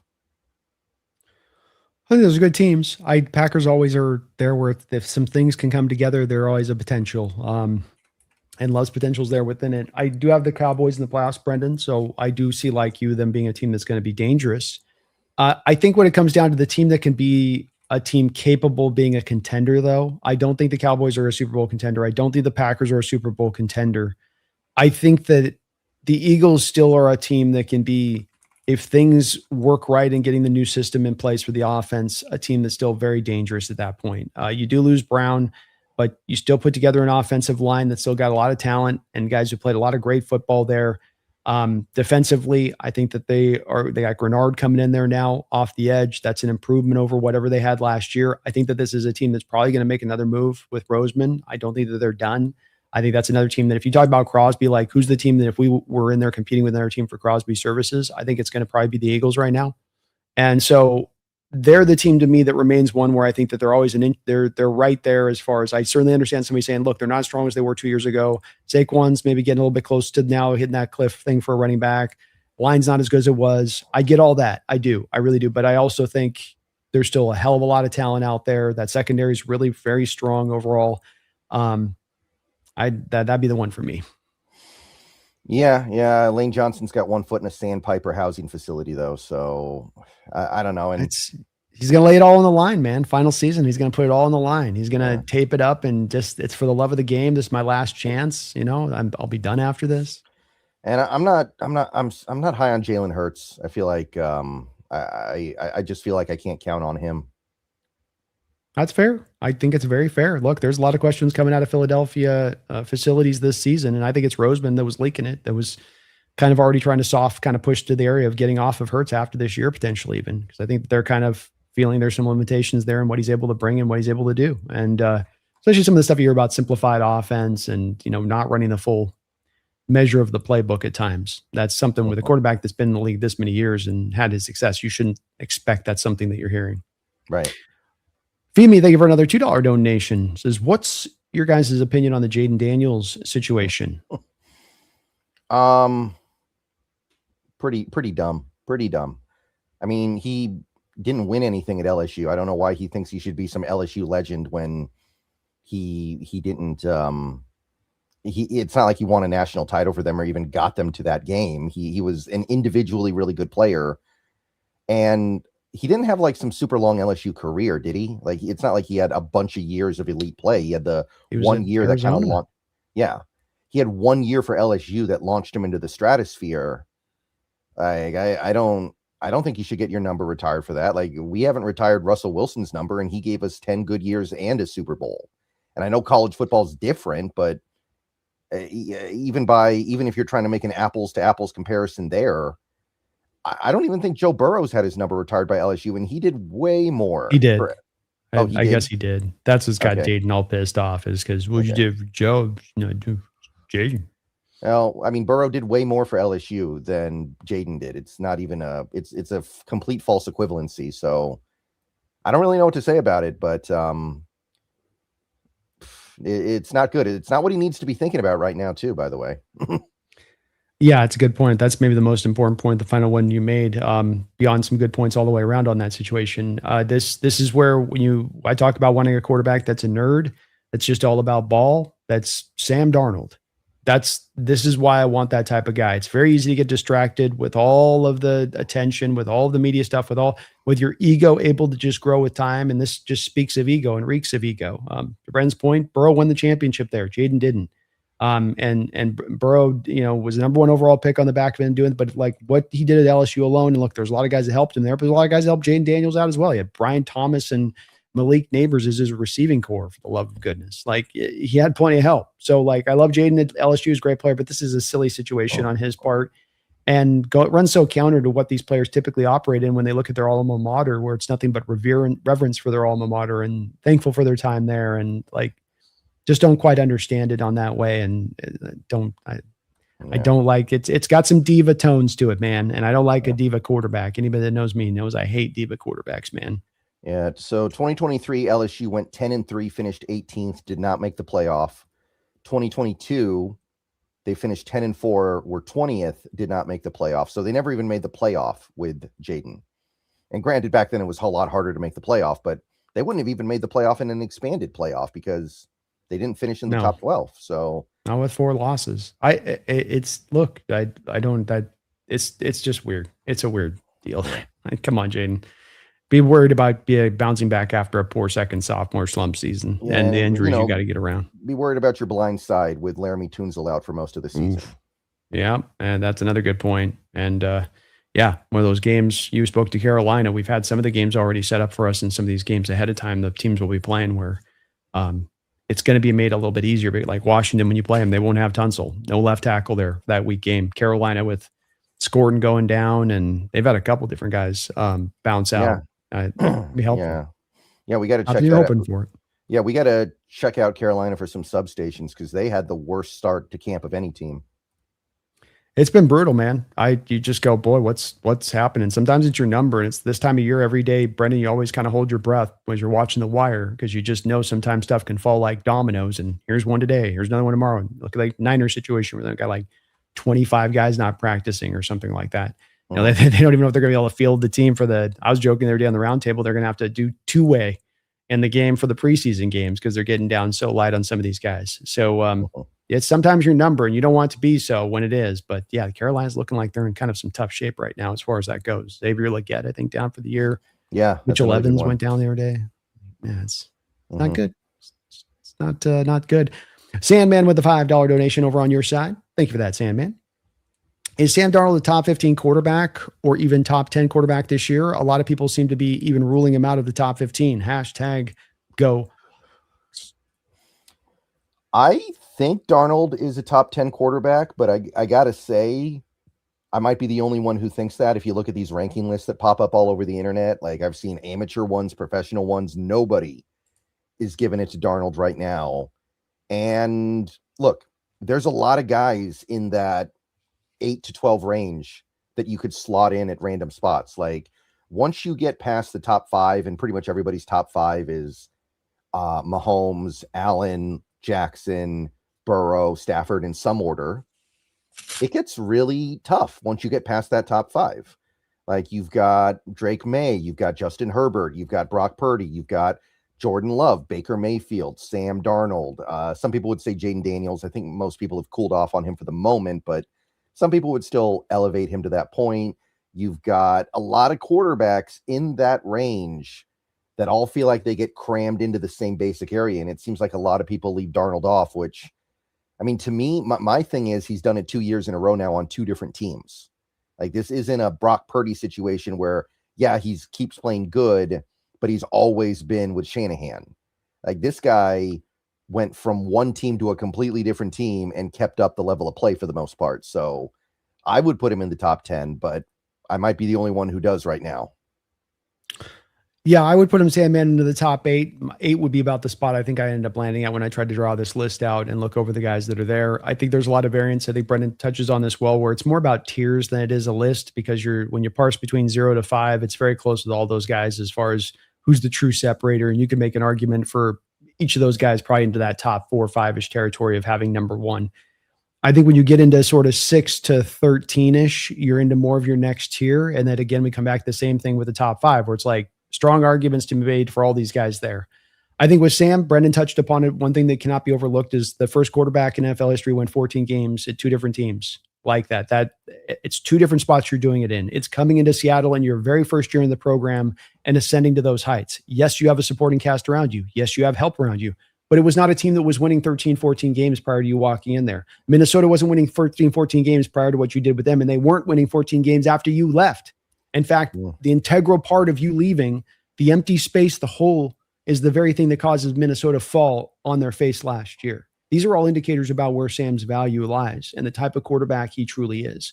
The other part of this that has to be baked in a little bit is what you're asked to do within the offense. If I'm a high volume passing quarterback, Brendan, so easy for people to then mark and put that guy up into the top 5. You got this stat, you have that stat, stats of accumulation, stats of volume. But stats of volume aren't necessarily stats of efficiency or effectiveness. They can be just purely stats of, I just had this many more attempts than this guy, right? Nobody would argue Jacoby Brissett had a great year last year. But if you look at the numbers for 11 games started, well over 3,000 yards passing, right? But we don't play that game, right? Because we go, no, there's factors at hand that led to that productivity. So why don't we do the same with a Sam Darnold?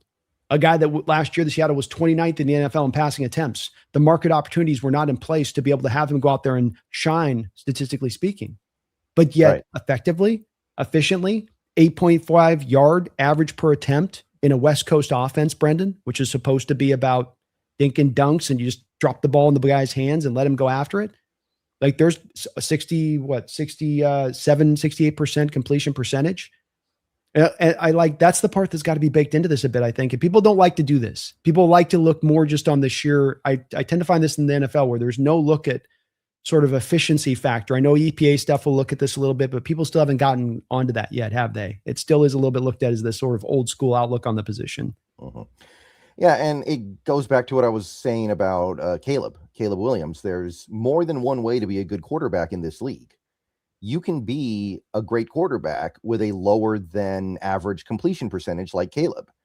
You can be a great quarterback in this league even while leading the league in turnovers like Sam Darnold. I think there's a desire to put every player in the NFL through the same like hoops they have to jump through in order to be considered good or great or elite. But I think it needs to be understood that there are multiple ways to get to that same point. And you can have deficiencies in a certain area as long as you're making up for it in other areas. In the case of Darnold, he had all the turnovers last year, but he was also maybe the best big play quarterback in football. Like the ability to hit downfield throws consistently pretty much the whole season really made the turnovers almost irrelevant for the Seahawks, I think. Like there was very, very little of the turnovers actually hurting the team that much. And there was also the part of the learning process for him where the impressive part about coming to a team initially is you're learning through, like you'll have interceptions off miscommunication or timing being off on guys that you're just still familiarizing yourself with. You get him down the home stretch of the season, you get him down to the playoffs, no turnovers. Starts to find that perfectly struck balance of for effectiveness to go win games over that stretch, not losing one football game. That's right when he found that perfect balance as well, within that, to your point. And I agree. There's a lot of ways to get this done and show your effectiveness as a quarterback. It doesn't have to be just 4,500 yards and 35 touchdowns. And I'll say as well, I think that there are some quarterbacks, Jared Goff, they throw for 4,500 yards to the 30 touchdowns and they just sort of get that pass for that, where it's like, but would I want, you know what I mean? Would I, he is, but would I for my, I mean, didn't we played this game with Tua in Miami? He put up great numbers that one year, and look where he is now. Or you've got what was it? Oh, Jimmy Garoppolo in San Fran putting up good numbers every year, and then he went to the Raiders and he lost his starting job in like 6 games. So the number stuff, especially the box score stats, that's for fantasy football. Like we've come along further than just looking at touchdown passes to figure out who's good and who's bad. Amen. But still, that's not the outlook from a lot out there as you hear the discourse in regards to the discussion with it. Max Bayleaf, thank you for the 8 months as a member. Says Chris Sims was saying Jaden Daniels' mom is his agent, and she is known for being a bit crazy. So she might be driving this number nonsense. I would at least explain it. Yeah. I can't remember the last player that had this enter onto their radar, especially enter onto their radar as they were in the midst of their NFL career. Just sort of feels like something that shouldn't be in your purview. Yeah, I'd say Michael Penix should get his number retired at UW before Jaden Daniels gets his number retired at LSU. Like Penix went to the championship, right? It's a good point. They both had 2 great years. They both put up monster numbers. But Penix actually, his first year was way better than Jaden Daniels' first year. And like I said, Penix went to the title game. So, and I don't know if Penix should get his number retired at UW. I'm not sure about that. So I don't get it. Yeah, I just think you just go. I don't think NFL, I get the retiring numbers. I don't really get the retiring numbers at the college level. Just kind of feels like a bit of a different stage, a different territory, there's more guys coming through, 100-man rosters. I don't know about, like, it makes a lot of sense to do that. Revere them or find a way to like put their name up in the stadium thing or whatever, on a name of honor, ring of honor list. But the retiring number thing that's an NFL thing to me more than a college thing. Yeah. Feed Me, thank you for the $10 donation, Feed Me, and all of your support today, man. You've been awesome as ever. I think the media is hung up on Sam still. I watched something where they said Seattle is not underrated. They're good and repeating is hard. I was like, wow, something smart. Then they start talking about Sam. Is that a facepalm emoji? I can't tell. Facepalm emoji. And he's talking about Chris Broussard has a well-traveled clip that's making its way through the hemisphere today, where Chris is talking. And a lot of Hawk fans are saying, hey, actually, Chris had some good points here to Feed Me's point on it. I still have some issues with it on the baseline because Chris's whole gist of this is, well, repeating's hard because no teams have really done it in this modern era, but two, like in the modern 2000s, essentially, is sort of his point. And then those two teams that did it had to have Mahomes or Brady or what, like that type of thing, right? Like, and you don't have that in Sam Darnold, to his point, and now getting it back to Sam Darnold. I think that the whole point is, as I always bristle about, Brendan, and I'm getting more and more touchy to this stuff, when you start striving at looking at the NFL game in any way, or an NFL team in any way, and you're trying to go to some simplistic baseline of your outlook of the view of a situation, you're not taking everything into account. And when you're taking something like small sample size of number of teams that have repeated in the 2000s, yeah, there have been few teams that have done it. Sure. And those two teams happen to have two all-time quarterbacks added. That doesn't make that a rule of thumb. That makes it a sample size. It's a sample size of data for 100-year history of an NFL, right? Like, it's you plucking something out that fits to your argument rather than fitting to form. And my proof of this, Brendan, and I'm going on a tangent here. My proof of this is that they start backtracking into now the last century and including those teams that went back to back. And suddenly we have a Brian Greasy. We have a Brian Greasy that went back to back. Suddenly he doesn't fit to the narrative. And this is the problem with taking sample size statistics and trying to extrapolate them to bigger things. We just don't have enough of a baseline of enough of this stuff. It's hard to do. Yeah, it's hard to do. It's hard to do for a variety of reasons. It's not just hard to do because it's just hard to do. Teams run into a variety of different obstacles, Brendan, that prevent them from repeating. Have Seattle begun to run into some of those similar obstacles that prevented other teams to repeat, would you say? Like, so far, have anything through this offseason? Is anything through the buildup, the loss of free agency, a bad draft, in-house tumultuousness, Brendan? Has there been anything up until this point that would have caused you to get skipped up on that obstacle where you can start to see the warning signs saying this ain't going to happen? Well, usually, I'm sorry, can you hear me? Yeah, go ahead. Usually teams that win the Super Bowl lose a lot from that roster, and this Seahawks team hasn't. They actually did a study based on number of snaps played. The only Super Bowl champion in recent history that has lost less than this Seahawks team is the Brady Buccaneers team that lost basically nothing. Like, they literally brought back almost everybody from that Super Bowl team. So that's number one, right? Like you look at some of the teams that have won Super Bowls recently. You've got teams like Denver that lost their quarterback to the offseason, and then they lost a bunch of, I think DeMarcus Ware retired at that point, if I recall correctly. Did Demarius I can't remember if Demarius retired, but I think they lost Talib. There was a lot going on with that team. You can look at some of these other teams, like the Chiefs have to rip apart their offensive line sometimes after they win the Super Bowl, and Philly loses Milton Williams and Sweat. Yeah, Josh Sweat. And I think they may have lost somebody on the offensive line as well. Kelsey retired. Yeah, Kelsey retired. That might have been the year after they lost in the first round, though. I can't remember for sure. But the point I'm trying to make is that usually the Super Bowl makes you kind of pull your team apart a little bit because everybody wants to get paid now because they just won. That didn't really happen with this team. We lost players, of course, but we didn't lose the extremely important load-bearing parts of it. We lost kind of the bonus parts of it and the replaceable parts of it. And however much you might like Ken Walker, and however much some people might think we should have kept him, Ken Walker is replaceable. He's a borderline top 10 running back. I think he's like the 9th or 10th best running back in the league. That is replaceable. Kobe Bryant's replaceable. We may have replaced him with a guy who was on the roster anyway, depending on who you ask. So no, I don't think that you can draw an equivalency to this team that is trying to defend their title and other teams that have been trying to defend their title. Yeah, I agree in full, and I just think that there's a real draw to go simplistic, and like rather than go simplistic, let's take context. Let's look at the team exactly where we're at. I mean, you mentioned Tampa Bay. That's a great indicator there because Tampa Bay has one of these sacred two quarterbacks that, well, unless you have Brady or Mahomes, well, here's Brady, a guy that returned all of his starters on offense and on defense, yet they still fell short that next year because it has really less to do with you with the magical quarterback and more to these parameters I'm talking about. How'd the offseason go? How was Devin White's shape coming in off the Super Bowl victory? A guy that was absolutely hugely important to your defense and the performance of that defense in that Super Bowl, running all over the field, looking like the next great young linebacker in this sport. How did he show up into camp next year? How did he look in that training camp? Did he get a little fat and happy?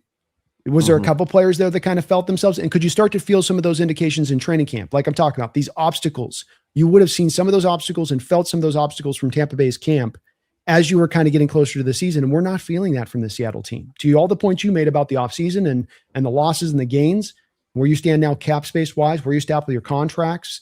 It's just, you have to me, look at this as in every individual situation. They make a great point about Kansas City and having their offensive line constantly ripped apart. You know, it's Mitchell Schwartz and Fisher kind of going into retirement mode. And then it's guys getting bought away from you, like, you know, Orlando Brown after they made the first round pick trade for him. You know, it's like they've had this stuff where you can see the problems coming. You can see the issues coming. Ability to replace the Tyreek Hill, for instance. Who you're replacing? We don't know. We'll just try a couple second rounders. Let's see how it goes. Like, these are things you can kind of see in the moment before we get to the season. And I just think with this Seattle team, the thing that stood out, and it's thing I hammer on this, Brendan, because I think it's the unique thing that stands about this team specifically just winning the Super Bowl, is that they have somehow avoided all that. Guys have come into camp in shape. We're hearing about guys taking steps forward that are young players and that they're locked in. We're hearing about a hunger that's existing here and not about people being placated or fat and happy. It's all of the opposite indicators here about what this team is showing us that they're going to bring in this upcoming NFL season. And you're free to call me if you're sensing it different, but it does just stand out to me as maybe the main storyline coming out of training camp so far. Yeah, definitely. And like another way to think about it is how many players on this team do you think could reasonably have age-related regression this year compared to last year? It would be DeMarcus Lawrence, Cooper Kupp, who, by the way, didn't even have big numbers last year, so it's not like he's a integral part of the offense in terms of his ability to catch the ball. And like who else at that point, right? Like nobody on the offensive line is old. None of the receivers other than Kupp are old. The running backs are all young. Maybe you'd say Charbonnet because he's coming off the injury, but not Derek Hall. He's young. Ernest Jones is in his prime. Drake Thomas is young. It's mostly a team of young players that, if anything, some of them are going to get better, like Eamon Worry or Zabel. I don't see a lot of guys on this team that are old. There was no sense that last year was like the one last ride of an aging team, just trying to squeeze out that title before everybody hits the retirement home. There was very little age on that team, and I see very little age on this team. So this isn't, you know, the 2015 Broncos had that feel a little bit because you had a lot of old players on that team. Peyton Manning, DeMarcus Ware. I think Demaryius Thomas was pretty old at that point, if I recall correctly. That was kind of like the one last hurrah Super Bowl season. This team, there's very little of that. Yeah, I think you can find a lot of those indicators like you talk about going through some of these teams, looking at like Baltimore, for instance, where they beat the Niners and Ray Lewis on his way out and some of the older guard there starting to be on their way out. Like there's a lot of this stuff that you can kind of pop through and find. The Patriots, the year they beat us, and then Revis moving on and right after that, you know, a big part of what drove that success that year for them defensively and his addition to that ball club. So I think it's a good point, man. And I feel great about this team. I think that when they're looking at trying to pick away at this team and tell you why it's so hard to repeat, they can't go to something specific, folks. When you listen to them talk, always listen to how it's vague, how it's generalized, how it's non-specific, the reason for what will hold them back. And that's, to me, why they're not looking at this very clearly or even trying to. They're just looking for the simple excuse, the simple explanation. And football is too complicated to be looking for the simple, in my opinion. Yeah. Luis Munoz. Sorry, Brendan, you had something to add? No. Luis, thank you for the $5 on Brendan's side. Do you see us re-signing Witherspoon before the season? If not, do you think we will regret that? I would really like to see it get done before the season, because once the season starts, the odds of it getting done then are they go down significantly because GMs don't like to mess with that stuff while they're trying to, actually have a season running. Although we did do it last year with Cross, so it's not inconceivable. But it is very obnoxious to me because it does feel like that Christian Gonzalez is ruining things for us, and that's the only reason why this hasn't already happened. So, I get the impression too. Yeah, and I guess he's looking for a contract that is. I think he even floated the idea of a percentage of the cap because he doesn't want his deal to become obsolete so fast. Which, I mean, what Christian Gonzalez has been great in this league. Don't get me wrong, but what has he done to deserve something that no other player in NFL history has ever gotten? Like, what are we doing here? Yeah. So, go ahead. Sorry. So I think it gets done. I think that it might end up being a little bit more than we currently anticipate, but I also don't think it's going to be a big deal. Like, I thought it was going to be 32 a year. If it ends up being like 35 a year, we're going to be like, oh, wow, that's a big jump from where we were before. But I don't think it's going to be a problem. Like, I think he's worth that. And I don't have a huge issue with paying him that. So I imagine it gets done. It's starting to sound like Gonzalez is just going to get paid next year. So maybe he'll kind of drop out of the conversation. And Witherspoon can kind of negotiate on his own terms rather than thinking about what he wants versus Gonzalez. Yeah, it's this is one where I do think a signing like Brendan does says here is going to get done. Indicators in the background, and what we're hearing from sources is that everything seems to be good. He's practicing. There was no problem with that. There's no like, well, he's got a Puka groin coming up now, so I got to be off the practice field. He's out there every day. All these are good indicators that we're on track. I agree with Brendan. I think Gonzalez is a heavy part of this that's causing this to be problematic and held up a little bit. I also think that I'd be willing, like Brendan says, to go a little bit more than you might have been comfortable, making it the natural bump from the last guy. There's only two other guys, I believe, that are $30 million cornerbacks in this league. You just broached that mark as it is. Now suddenly we're going to get to 34, 35. It's all about structure. Can I put the deal on the end of the 2 years remaining on his rookie contract, on his first round contract? Then I got no problems with it. I think where you come down to having a problem with it is that if you're in the organization's territory of this and you're not saving any money, i.e. what New England sounds like they're walking into, where I reward you, but I'm not getting anything for rewarding you other than making you feel fat and happy. That's it. Like, I ain't saving any money. I'm not helping the structure of my cap this year into the future. You're putting me into perilous shape right from the jump so you can get yours. Don't begrudge a player for wanting that, but the team's got the leverage here. They got the 2 years of club control and 2 years of franchise tag. Not that I would push those franchises years, but it's the leverage they own, not the player. And if that's the case, you tell the player, hey, if Brendan, for instance, Witherspoon's coming in saying 38, 39, and like, I'm going to start to go, wait, hold on here. I'm not going to Linderbaum you at the center position. I'm not going to treat you like you're a street free agent, go over the top of what the last guy made there just because. That's not smart for an organization to do that. And so there's always a line here. You're willing to make him the highest paid. You're willing to make him by far the highest paid. But it does sound like this agent's wanting to kind of drive beyond that. And some of it being, you're looking at the receivers, for instance, getting up around $40 million per year. And they're like, well, I mean, what's the big difference between us and them? Really? You know that they're thinking it, Brendan. And I don't agree with it. The price is the price. You got to pay what the cost is for positional rankings, and positional value is there for a reason. You find yourself standing the same way. You're playing him out. If he's pushing 37, 38, you go, okay, we're playing out another year then. Yeah, I think these players need to keep in mind, like, it's good for you too to get the long-term deal on ice. Like, trust me, especially if you're Devin Witherspoon and you play an incredibly physical style of football and you've already had injuries in your career because of it. This is not just for the benefit of the team. It's also for the benefit of you, because the cap hit for Witherspoon this year is about 10 million. Next year's 21. Like, that's well under what you deserve to be paid based on your play. So, and then after that, it's just nothing potentially. So it is to your benefit to sign a long-term deal now with 2 years left on that deal to lock that in. So don't forget, you got to kind of meet us halfway here. Don't forget about that. Yeah, it's different when you've got leverage as a player. You're a street free agent, or the team's in a position where they've used up all your club control.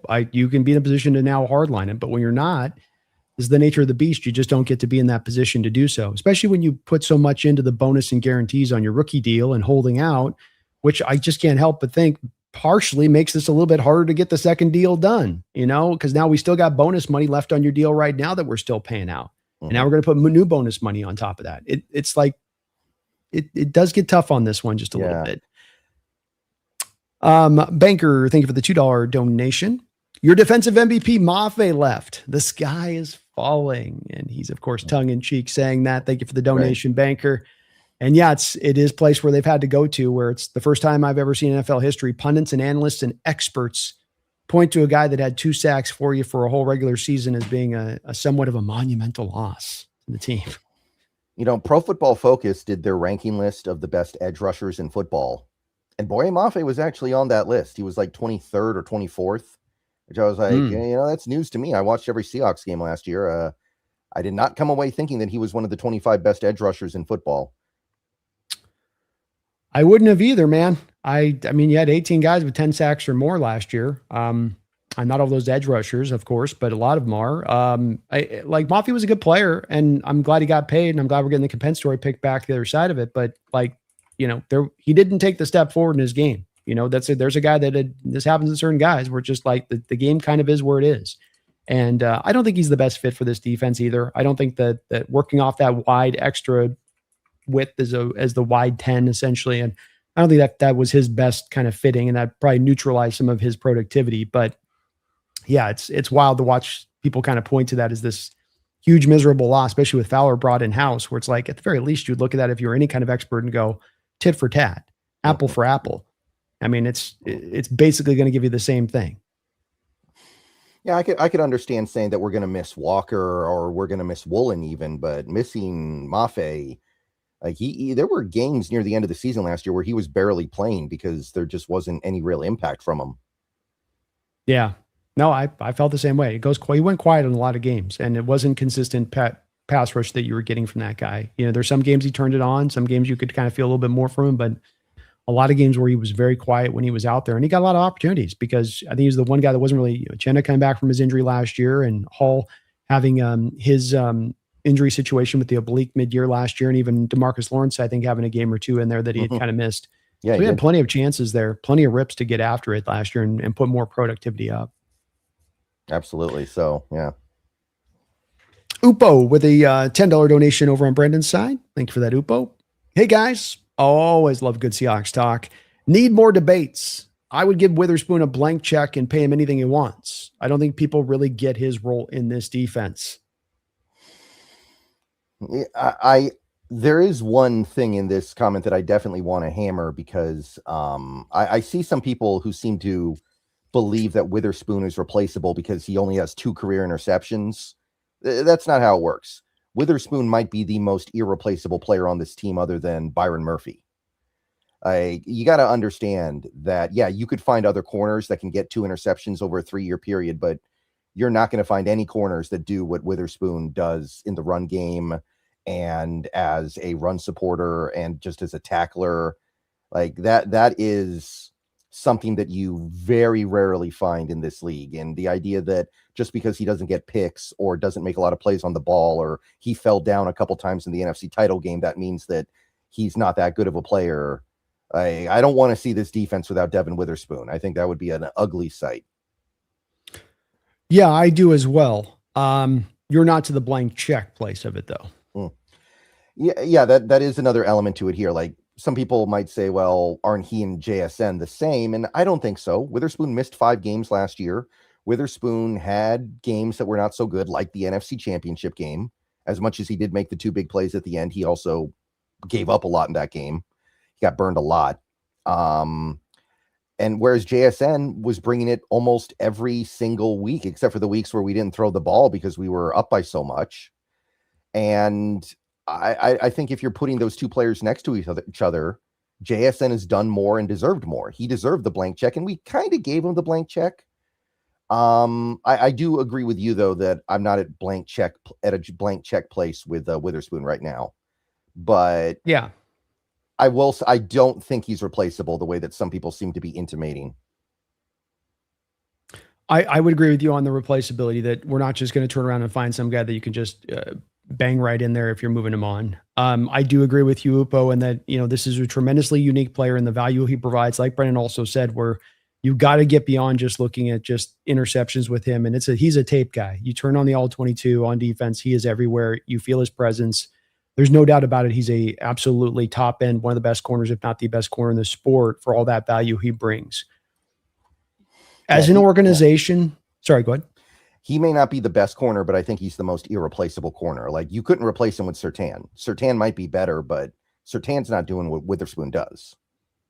No. And it is that all of that you bring, especially to this defense that really loves having flexibility amongst its defensive players. The more you can do, having a player with him that can do everything, that's where it's a marriage of a guy who's got great, tremendous all-around skill, but then going to a defense that's going to maximize that to the utmost. And that part's got to be taken into account here as well. I can't do the blank check when I've got 2 years of a contract left on a guy. I can't blank check that. My position on this is that even though if he goes to 37, 38, 40, I'm going to be paid what JSN's been paid. Number one, to your point on that, JSN just had an all-time type season.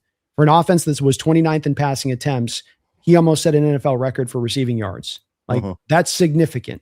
That's very significant, and that's in a different layer than where necessarily Devin is. Not to say that he's way better as a player. It's just that, like, look, the dollars are earned there more. If you're going to ask for that 38, and I ain't going to save anything as a team by rewarding you right now, again, other than just making you feel, like, well, they give me my respect. Like, well, NFL organizations that want to be Super Bowl perennial contending teams or elongate out their Super Bowl window are not going to get there by getting held over the barrel in player negotiations. That's the way that you close that window down faster. That is what sentimental terms can get you. That is what the Niners are running into right now, where they have constantly guys wanting to be re-upped at every turn because that's the standard that they've set that you can do so, and they'll pay it.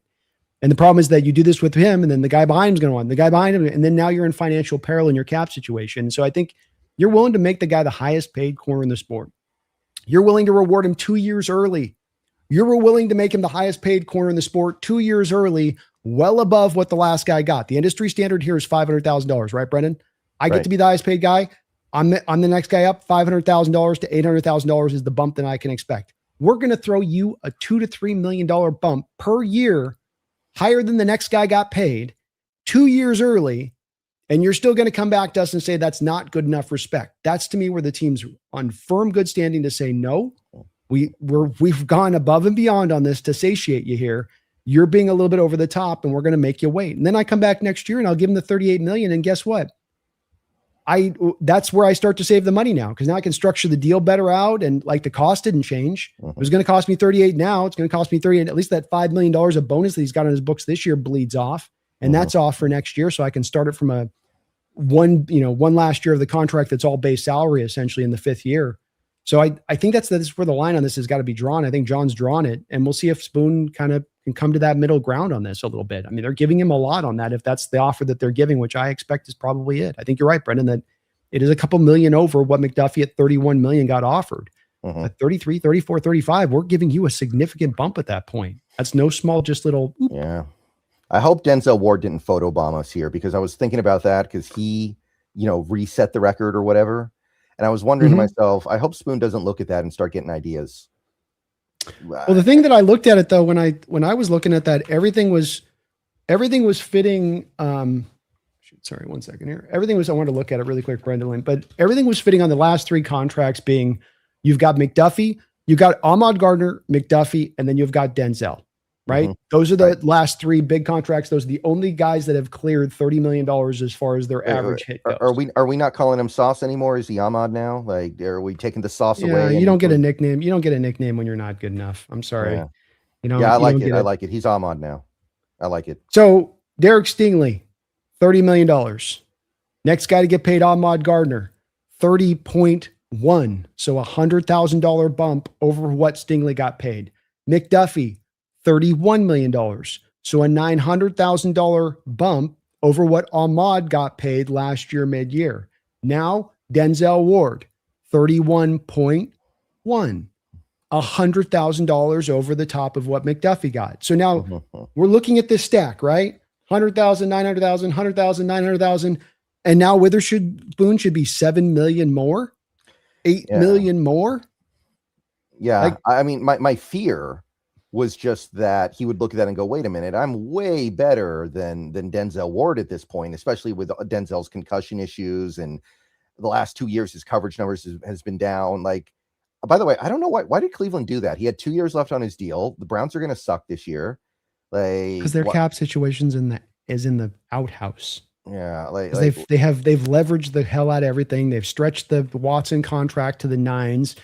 They had to eat dead money on the Garrett hit now. That put them back down on that side of it. And they're trying to just be functional, Yeah, I guess it felt like it came out of nowhere, but that would be my fear, that he looks at it and goes, I was comparable to McDuffie. I was in a comparable situation to McDuffie, so I could look at that and go a little bit above McDuffie. But now that Ward jumped McDuffie, does he look at that and go, wait a minute, I should get way more than Ward? And then that just messes up his mentality.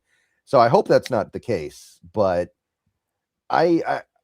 John, more than most other GMs, seems to draw a line and stick to that line. And you have to really, really pull him to get him off that line. Like Russell Wilson kind of pulled him off that line, but he did not go silently into that night when that happened, apparently. Supposedly, he got very, very pissy about it.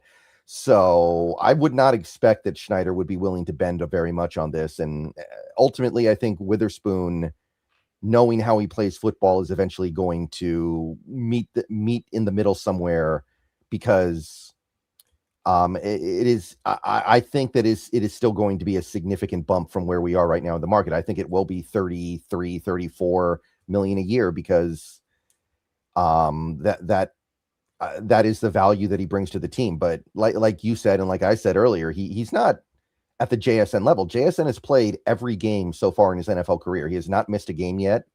He has won Offensive Player of the Year. He has made All-Pro First Team. These are all things that Witherspoon hasn't done yet.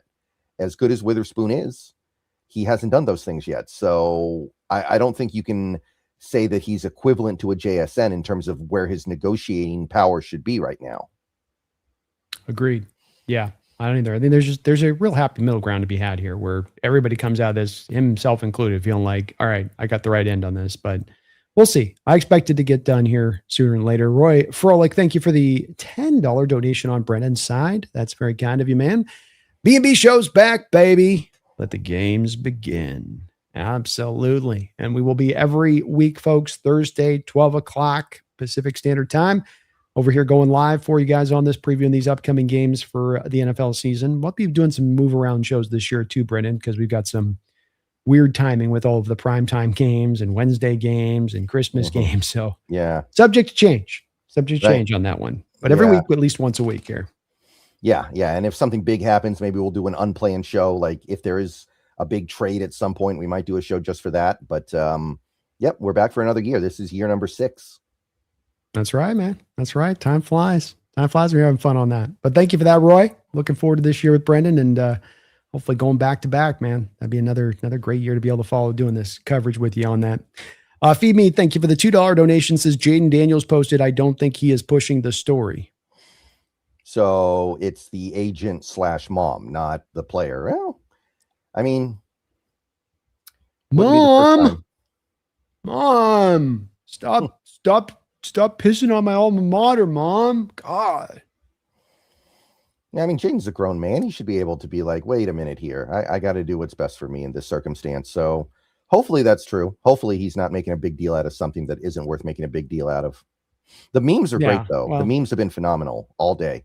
They have been pretty hilarious. So hopefully he puts the kibosh on it. It's a silly story and should be one that he's able to put away quickly on that. Thank you, Feed Me, for all your support today. Jeffrey Thistle, thank you for the $5 donation. How do we feel about trading a first and a second for Crosby mid-season after the Raiders lose a few games? Not sure I value the 32nd and 64th pick next year. I would probably do that unless I see something from the edge rusher room that surprises me in the first half of the season. Like maybe Uchenna Nwosu does have a big comeback to 2022 form. Maybe Derek Hall breaks out at the same time. Like there's a scenario where maybe I feel like we don't need to do that. But as of right now, I would definitely be intrigued by a Crosby trade, especially if it's only a first and a second. If the defensive pass rush productivity after week 6 and the record after week 6 is exactly where it was last year, Brendan, Do you feel impelled to make that move? I would do it. I think I would do it because the record last year was 4-2, and if we start 4-2, I'm going to get antsy a little bit because I don't think that'll be enough to win the division, and I don't think that sets us up very well to win the division. I think we need to start 5-1 at least. And last year, the pass rush at the start of the season was pretty good, but you had moments against like Tampa Bay where it was non-existent, and the first game against the Niners, it wasn't great either. So I would probably be looking at that and going, yeah, we need to get better here if we want to repeat. And I'd probably go for it. I understand completely with it. And I can't turn down any of that logic or reasoning at all. If you're in that same position, I'm really getting hot to trot on the ability to maybe potentially get through this year and have to not really do anything major at the deadline. I know maybe I'm being greedy on this, Brendan, and I certainly expect that John's going to be aggressive in some way because you have so many picks and you got to do something with those picks. You're not picking natively all those selections next draft. But I've been really caught up on the thought process of maybe getting up and getting a real blue chip kind of player next year, packaging those picks in such a way because a blue chip player could fall a little bit further than normal because of the fact that quarterbacks will go and tackle will go and a couple of edge rushers go. And then suddenly you have like a true blue chip talent guy. You can go up and do a Julio Jones kind of trade where you're not going up to number 2, number 3. You're not doing 3 first rounders to get up here. Now you can get it done with a couple first rounders plus the kick in of a couple of these picks on the back end can make it work. And I'm getting caught up with that notion, but I'm certainly not anti Crosby either because I can understand why that certainly would be a smart decision at that point in time.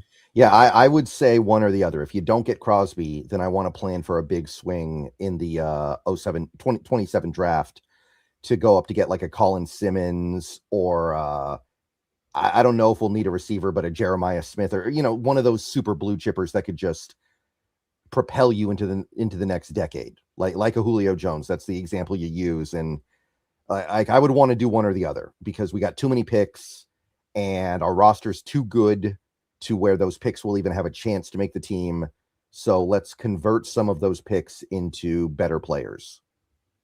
And more so is that secondary option than even doing the thing they did a couple of years ago. We go multiple second rounders, right? So you take the package of picks and you end up getting into 2 extra second rounders essentially and how you bundle the picks. Would you still prefer going to the blue chip over that?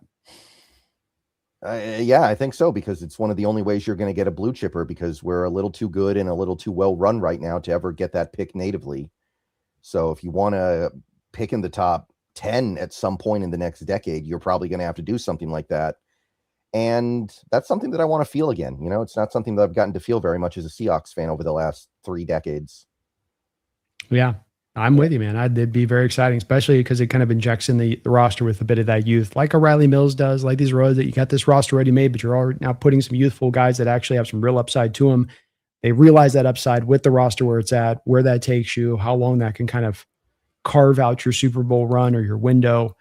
I really like the idea of it as a concept, man, and hard to pull off. And maybe you can do a bit of the split in the difference where you can make a move at the deadline and still do stuff like that. Lord knows you got the 11 picks and you got the extra 3rd rounder next year too as well. So, you got a lot of ammunition to play with on that and certainly plenty of cap space to do whatever you see fit. Yeah, I guess the thing is, if you get Crosby, that probably means you're losing somebody down the line. Like now you can't extend AJ Barner. Now you maybe won't be able to extend a Gray Zabel. There's probably going to be a price to pay. And you do have to be mindful of that when you're doing something like this. So I guess the question I would have would be, what's the price on the other side? Like I'm okay with not extending AJ Barner if that's the cost. But once you start getting into like Barner and maybe a Gray Zabel, then it starts to be like, I don't know. I don't know because Crosby's almost 30, right? It's a good point, man. It's a great point. You're right. You're getting to that place cap wise where, especially once we get a potential extension of a Williams and Witherspoon in place, and you're already kind of middle of the road with cap space next year as it stands, that you are getting a little bit of place if we just don't have space for days now with that kind of deal added onto the books because he is going to want a new contract. You saw it with Garrett the second he got there to LA. You're putting something else together at that point. So, it's another key part of this to take into account is who you might lose by bringing him on in the long term. And that's why it's such an interesting proposition with Crosby because there's so many, the draft capital, the alternative directions you can go, the alternative of cost to the team as far as those players like you just mentioned. it's a little more complicated than just simply adding on a great player. Yeah. Little curveball here. What if you get to about the deadline, the Colts are sucking, they don't have a first rounder because of the Sauce Gardner or Ahmad Gardner trade, excuse me, and they're willing to trade Laiatu Latu? What if that's your big deadline trade instead of Max Crosby? Because he's younger, still going to be on the rookie deal. You might extend him at the end of the season, but he'll have 2 years left on that rookie deal. So it's a little bit easier to fit in. Like, would you be into that? What are you giving up? Probably something similar to what you would give up for Crosby. You'd probably go for either first and second and, throw in like a Nwosu or 2 firsts, or probably similar to Crosby. I don't think you're wrong, number one, on that. But I ask that because what I would rather do is I'd rather take an extra 3rd round pick and just go get Jared Verse. Like, you're going to pay both the guys. They're both going to want their money. Latu's going to want his money. Latu's a good pass rusher. I don't know if he's a pure fit from power rushing and what you want in this defense per se. I do like him, but Verse would be a perfect fit to the defense as far as the way he plays and goes about his business, his mentality, the style of way he goes about it. I think that would all fit in seamlessly. Now, again, you're going to have to pay him too, but we're in this predicament with all these guys. And I like Latu. I guess I don't like the thought process. I give up all those picks and I'm turning around and giving Latu a $35 million a year deal. I don't think I've seen enough from Latu. I didn't feel from Latu last year when we were playing the Colts. Like, I'm feeling this guy's presence on the field. And if I'm paying you $35 million, I want to feel your presence. I want to know you're out there. And I think Latu does have some moments where he goes quiet. I think he does have moments where he kind of just becomes a pass rusher. And I don't know, I'm not sure on that one. I like him, so I'm not anti him, but you're right on the cost. And that's where it just gets a bit pricey for me with the Colts.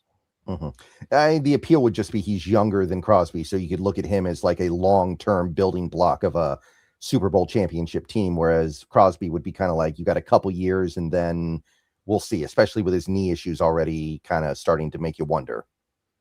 Yeah, no, it is a good point. And part of why I like to go back to Verse 2 on this is you get the young option there as well, with the guy that's still, early on in his career. You're not getting a guy kind of there nearing sort of the end on that. But it's going to be an interesting situation in our approach because we have all those draft picks, and John, with him and his penchant to already trade, and the times where he just has his normal allotment of picks, he's willing to throw them to the wind.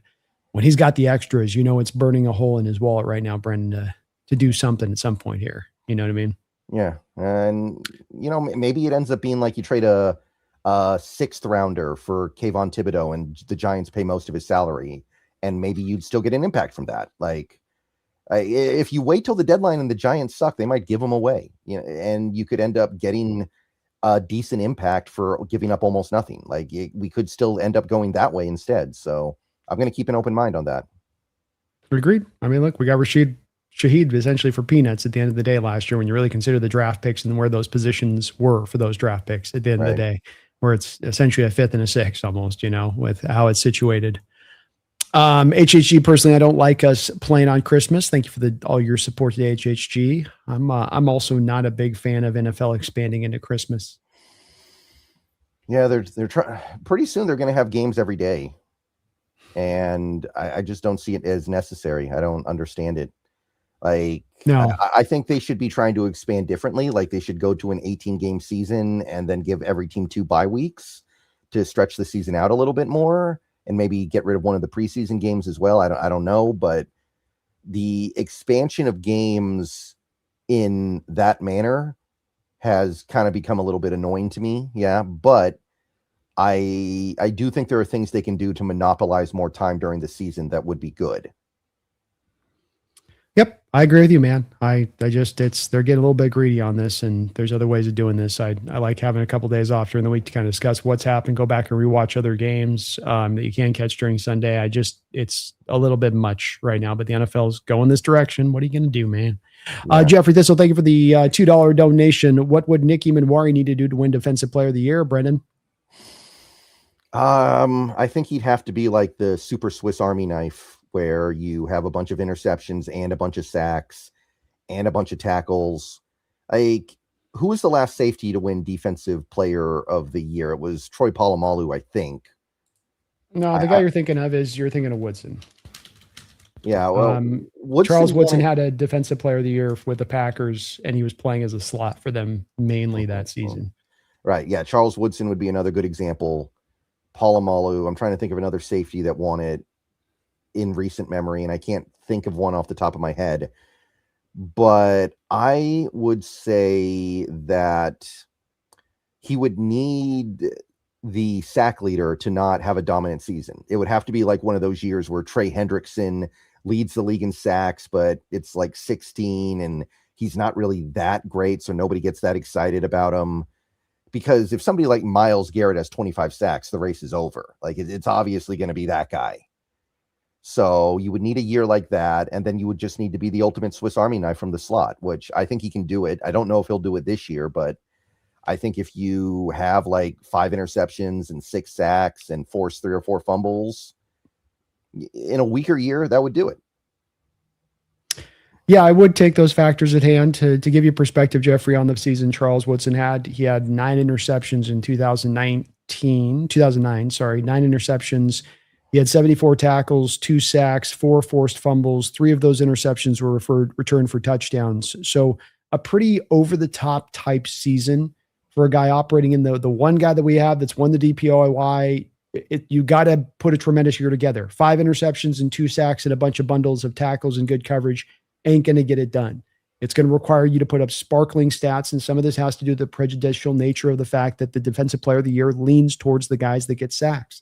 You get a lot of sacks, you're the man. It's kind of a silly way of looking at it. It's why the reward to me doesn't carry as much weight, because it doesn't really take everything into account as much, though Surtain got the other year when he didn't necessarily have as much of that productivity. But I think you'd have to produce a lot to get there. I don't think to just kind of like NBA box scoring it, where it's like 3 interceptions and 3 sacks and a couple forced fumbles and 75 tackles and this many passes defensed and highly rated by PFF. Like that wouldn't get it, even though that'd be an amazing year and you'd be like, that he was great. It wouldn't quite be enough, because you just have to go above and beyond to get that award. Yeah, and what happened with the year that Surtain won it is the sack leader was Trey Hendrickson, who had like 16, and everybody knew he wasn't actually that good. He was just hunting the quarterback on a bad team. So he wasn't going to win it. So it kind of gave clearance for somebody else to get it, like Surtain. So that's what it takes. Yeah, absolutely. Dogzilla, thank you for the $2 donation. And you guys have just been tremendous. I haven't been able to catch up on our donations, and we are 2 hours and 16 minutes in the show, and we haven't even been able to get to the preview yet here. So you guys in mid-season form. I really appreciate all of you guys for that support. Which players' knockout would hurt us most? I mean, you always kind of default to saying the quarterback in these circumstances, right? You always just assume that the quarterback has the most impact when he goes off the field versus any other player, because we've seen this team survive short stints without Witherspoon or Eamon Worry or Murphy over the last couple of years. So I kind of want to say Darnold, but there's another part of me that wants to say like Witherspoon, because I understand how important he is to the defense, but the team survived without him for 5 games last year. So I think I say Darnold. Yeah, I think that Brennan talks through this Dogzilla well in the respect of what I think it really does come down to as an answer of this, and it speaks to the strength of the team, is that there really isn't a fundamental player that this all is hinging upon. You can survive with all these guys, and that includes Darnold when you put a guy that I think is very capable behind him in Drew Lock. So, I don't think that there's a guy that's really on the, I mean, quite frankly, just to not try to not give you an answer, but I just don't think there is a guy in this roster that gets knocked out and then now you're incapable of getting to the promised land. And yes, that would include Sam Darnold. Maybe this is some of my still faith in a guy like Drew Lock. But the thing with this as well is that you're a team that runs the ball as high a rate as anybody in the NFL. And because you play the defense and the special team style that you do, you're in a position to be able to run that ball a lot of the time. And that's going to benefit any quarterback that's back there taking snaps and having their pass attempts limited. I mean, Drew Lock, with pass attempts limited against the Philadelphia Eagles in their prime a couple of years ago, beat them at home. Right? So this all comes down to those supporting factors can elevate quarterback play. I love what Darnold's done. I think he's going to be even more confident this year. I think he's going to be even better this year. But I don't think there's one player that gets knocked out in this team and you're now you can't get there. There is no way to get to that promised land, in my opinion. Yeah, I don't think Drew Lock could beat the Rams. I think maybe he could beat mid-level teams. I think the Drew Lock would have beaten the Niners in the playoffs last year. Remember when Darnold had the oblique scare and we were wondering if maybe Drew Lock was going to play in the divisional round? Lock would have won that game. I don't have much doubt about that. And I'm not just saying that because the game was 41-6. I'm saying it because I actually think that where the teams were at that point, Lock could have won it. But I don't think he could beat a really good team. I would have my doubts about that. I think that's fair. I think it remains to be seen. That, to your point, Dogzilla, which one hurts you the most? Losing your quarterback would hurt the most. I think you can overcome. I think you could overcome all of them. And I think with Drew Lock, there would be questions, and he'd have to prove it like Sam had to prove it himself. You got to show me you can do it. Until I see it, I'm not going to take for granted the fact that it will be done. So, that will be on him, but he's got the talent to do it.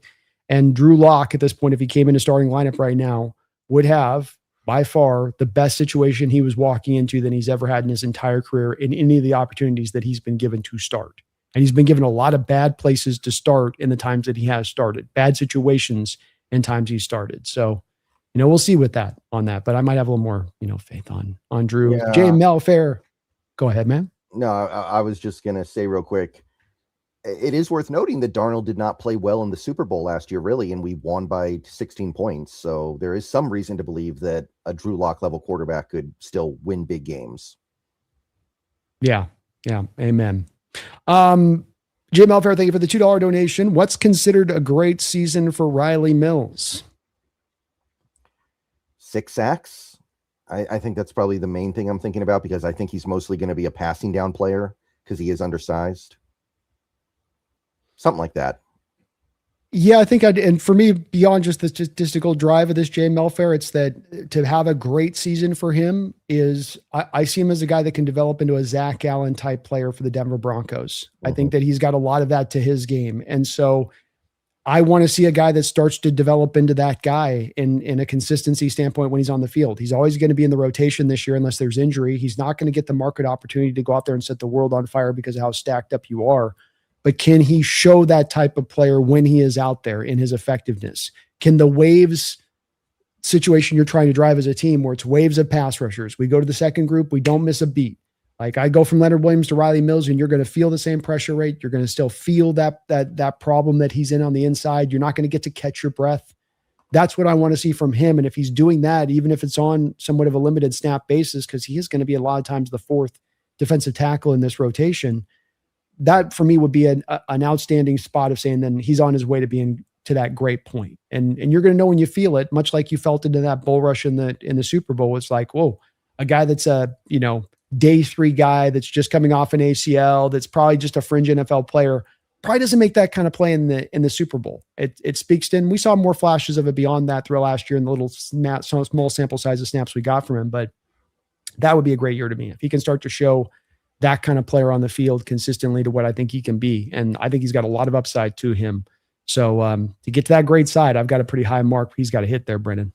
Yeah. If you can let Jaron Reed get to the end of the season with some gas left in the tank because you took up a lot of those snaps that he would have played, that's pretty stellar.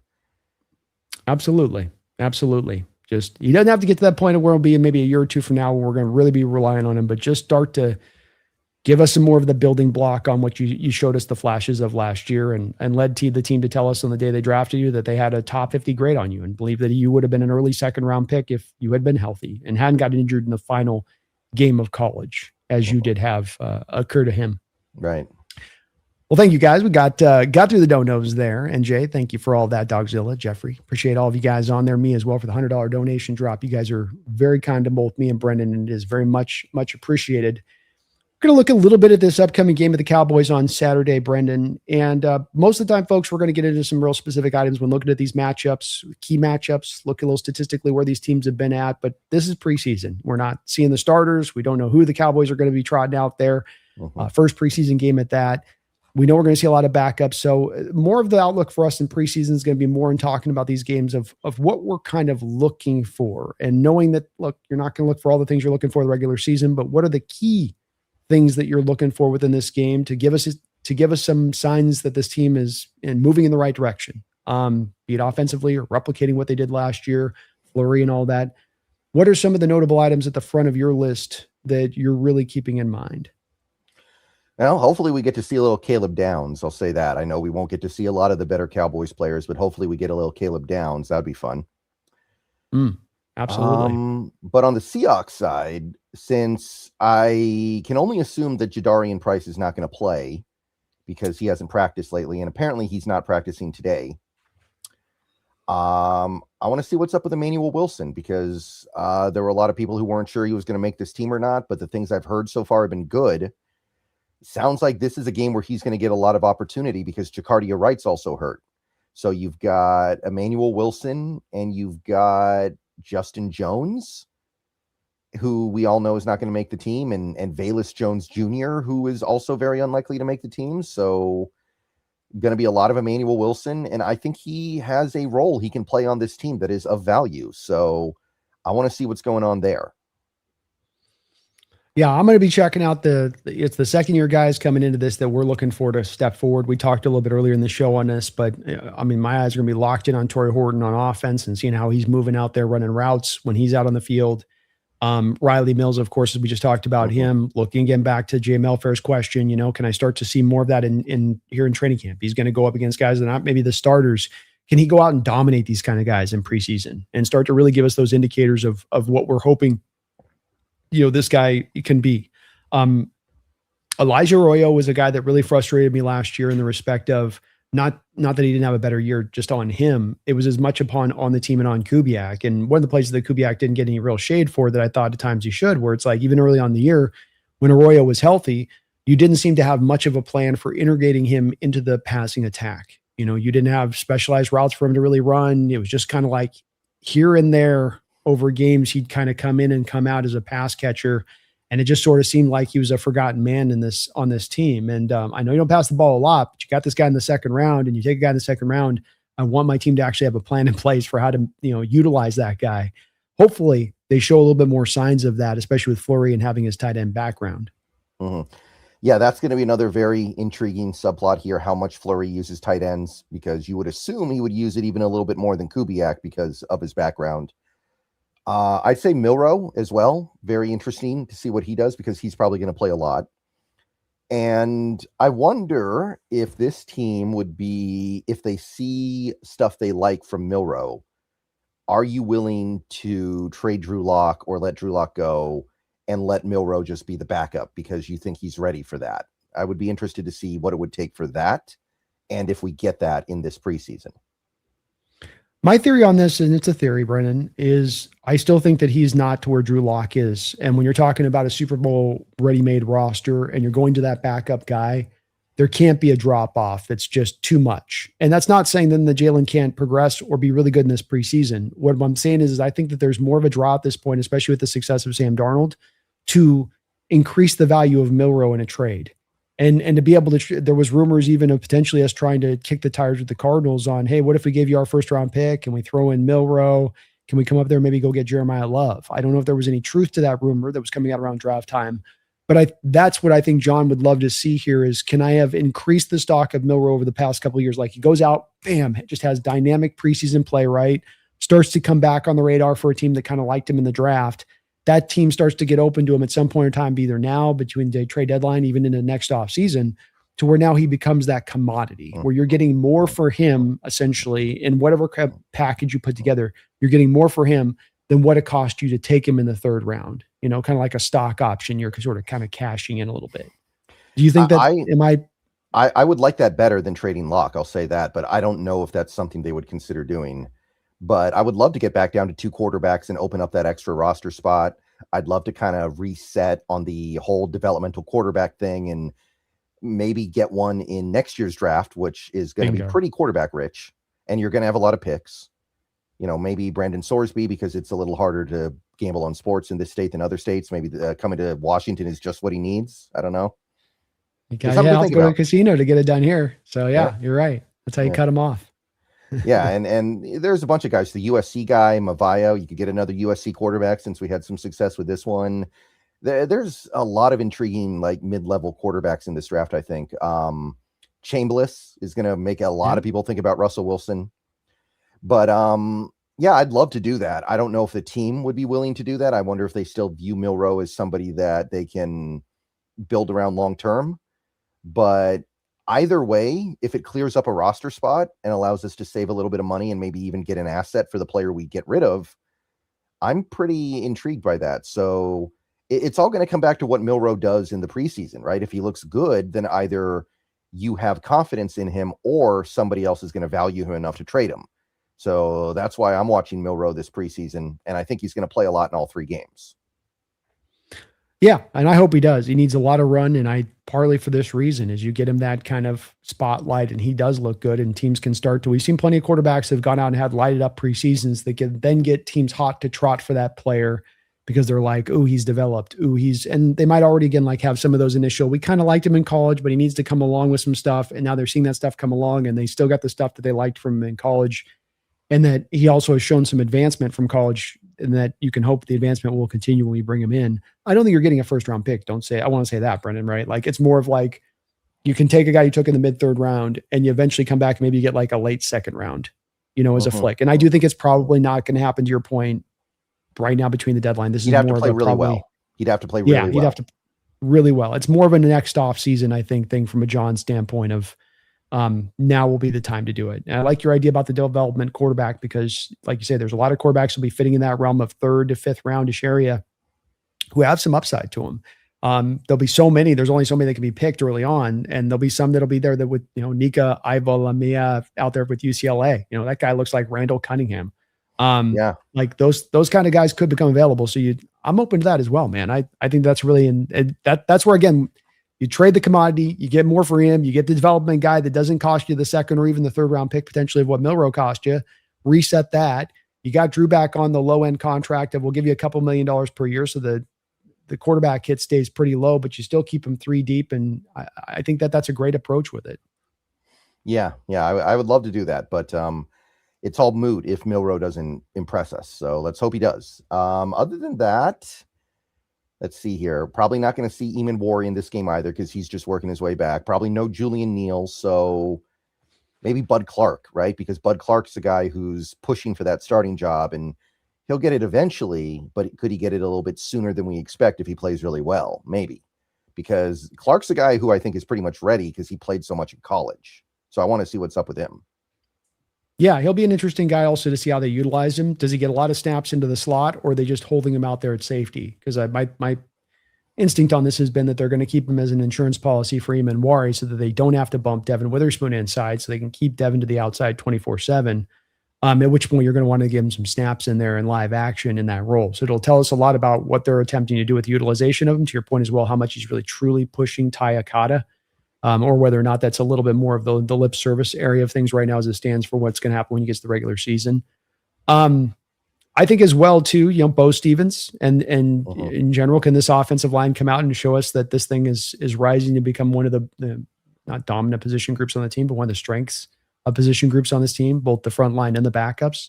Kind of sound like Christian Haynes now comes in there as a second guy in that thing with Bo, probably. I'm guessing as the left guard. Can these guys kind of give us some flashes out there, especially the Olatimi out there? Like you should be better with what you're able to bring out going up against their 2s and their 3s with that and really control the line of scrimmage, really be able to open up some running lanes, I would expect for the backs.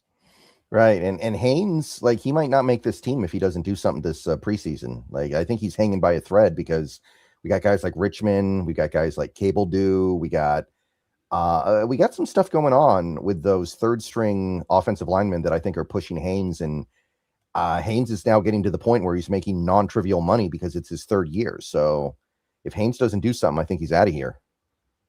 Yeah, Richmond is the guy that think's really pushing him at that spot, and it just may come down to one of those 2 guys. You never know with how many you might try to hold extra, but you're holding 2 centers. Stevens is probably making the roster at this point. It sounds like Cable Dew's probably on the outside looking in a little bit here. But the tackles are set too deep on either side. I mean, hell, you got a hell of a battle going on between Logan and Kite right now for that final tackle spot, Logan Jones. It's pretty heated right now. And I think you're right. I think Haynes is in precarious territory here as far as whether he makes the roster. And I don't know what to really think about him. I hear no stories about him winning or dominating any reps. I don't hear any 1 days of practice where Haynes really stood out and looked good today. I haven't heard one time with this guy. And if that's the case, you're at that point at the end of training camp where that's just what it is. You do got to kind of just move on. You can't hold on to draft status after, this many years deep into it. For a guy that was supposed to be ready-made, he was supposed to be a guy not like Bradford that was going to take a long time to develop, but like hit the ground running.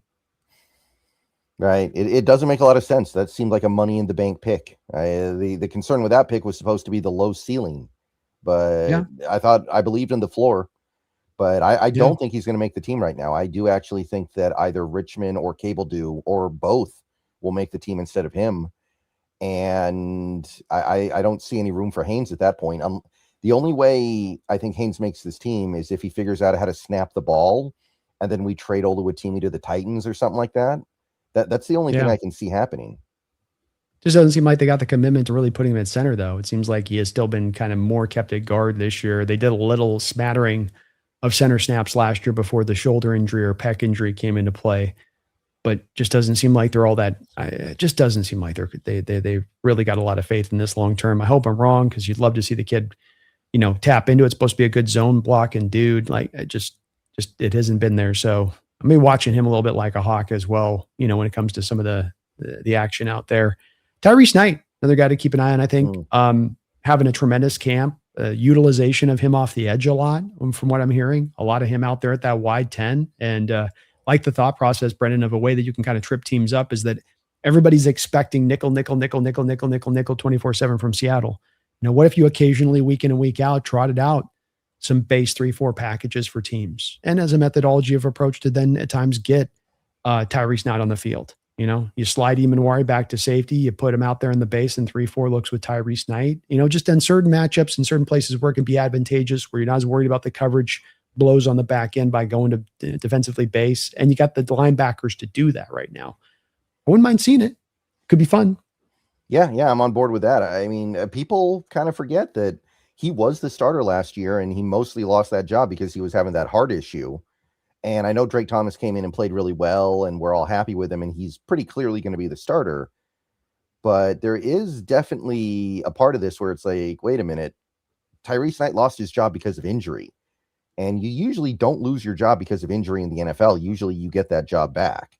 And I don't think that he will, but it does kind of emphasize the fact that there's a reason why he won the job in the first place. Yeah, and I think he had the best season for a will linebacker since KJ Wright. And that's not nothing, I don't think, in what that performance was. Even last year, Brendan, he was your highest rated off-ball linebacker on 300 snaps, not on like 50 snaps, right? And it's not, 1,000 snaps for defensive players. About, if you have a good long season, that's what you're going to be in full for a linebacker. 300 snaps, highest rated off-ball linebacker, with Ernest having a second team All-Pro year. I'm very interested to see maybe if Tyrese has got a little bit of something he can bring to the table here for this team this upcoming season. The team's trying to find creative ways, it sounds like, in order to utilize him. Any other items to you jump out in this game? Well, like I said, Julian Neal's not playing, I don't think. I would be very surprised if he did, so I wouldn't go there. But Pritchett, because Pritchett supposedly has had a good camp. And Pritchett going one way or the other might influence whether or not we do the Terrion Arnold thing. If we like what we see from Pritchett, maybe that pushes us away from Arnold. And if we don't, then maybe that pushes us towards him. So this is kind of put up or shut up for Pritchett, right? And I've always liked him. I've always been a fan of his, but we haven't seen that much of him yet. So I would say Nehemiah Pritchett. I love him, man. I think he's a guy I'll be watching closely, see where the tackling's at, especially. I think the guy's got the coverage stuff unlocked. Just want to see the tackling come forward a little bit forward with him a little bit more. But he is an interesting guy to watch. And that corner room's a hell of a fight, hell of a battle you got going on. Dansby doing some stuff right now on the back end of the roster in practice, really showing up. Sounds like we've got some pretty fierce competition at the wide receiver position with both your whites, and then you've got Ontario, what's his name? The out of nowhere guy that was like, I forget his name. He's on Hard Knocks a couple times the other night, but a couple back end receivers here that are duking it out as well. So you're gonna have some pretty hardy fights there. Going to be Montori Foster. Is that Montori Foster? Yeah. That's it. There we go. I was close. I was in the vicinity. So some real good battles to watch there on this, because I think everything is really set with the rest of this roster. The fights and the battles are really not down to a lot of many positions. It's really just a vacant few. But beyond just the individual players, Brendan, this is a team that, as much as any team in the NFL, is going to lead with physicality, violence. They have it on their shirts. It's how we want to operate. I want to feel that from this team in game one. This is how you win. You're not in a finesse team. You're not a pure X's and O's team. You're not going to confuse everybody kind of team. We misdirect them this way, then we go that way with it. We're going to come downhill at you. We're going to hit you in the face. We're going to hit you in the mouth. That's our standard. That's who we are. And we're that universally on both sides of the football. I want to feel that from game one up against this Dallas team. They've got some good testing ground when they've got the starters out there. I don't know if it's as much with their backups and that they can provide that same kind of test, but that's what I really want to see is you really, taking it to them physically, because that's just inherently was there with you every week as a football team and showed up every week on tape. Yeah. I'd say that about sums up everything that I want to see Saturday. I'm trying to think of something else. Like you did good to bring up Foster, by the way, because that was one I had forgotten about, but we've heard a lot of good things about him so far in camp, kind of out of nowhere. Yeah. It sounds like he's done plenty enough for the receiving portion of it. It might just come down to the question of, because that last receiver spot is all about how are you as a gunner? How are you a blocker? And these are elemental parts to this team, being that we want to have the best special teams unit in football. So no small factor into you making the roster or not. You might have a guy beat way above and beyond as far as the receiving stuff. But then if you're sucking wind when it comes to what you do in the special teams realm, it may not be enough to make the roster at that point. So we'll see how he does in that area. And if he can, maybe that'll secure him the spot. Corey Coombe finishing us up with a $5 donation. I want to thank everybody today, man. We had so many donations. Like I said, you guys are in mid-season form here, and both me and Brendan really appreciate all of your guys' support to both of our channels, allowing us both to get to do what we get to do, which is do this full time. Corey, you included in that. Thanks for the $5. I don't get players wanting to be the highest paid at their position. You're going to be that for what? 6 months at most. In some cases, days. It is a status symbol. Like there's a reason why when Dak signed his contract a few years ago, he made sure he got 1 million more guaranteed than Deshaun Watson did. Like it's not just a coincidence, right? They want the ego boost of saying that I have the record, even if it's just for a couple days. But even beyond that, even beyond just breaking the record, they also want to get as much money as they can while they can, which I think is understandable. So I don't begrudge them that. Just you got to be a realist at some point, and you got to realize, well, I can maybe break the record, but I can't break the record by 20%. Like that's not how this works. So hopefully cooler heads will prevail. I completely get where you're coming from, Corey. I do agree with Brendan on this. I find myself torn different directions. NFL players' careers are so short, and you got to get what you can get while you can get it while the getting's good. So I can't get mad at a guy for trying to get every last dollar he can get.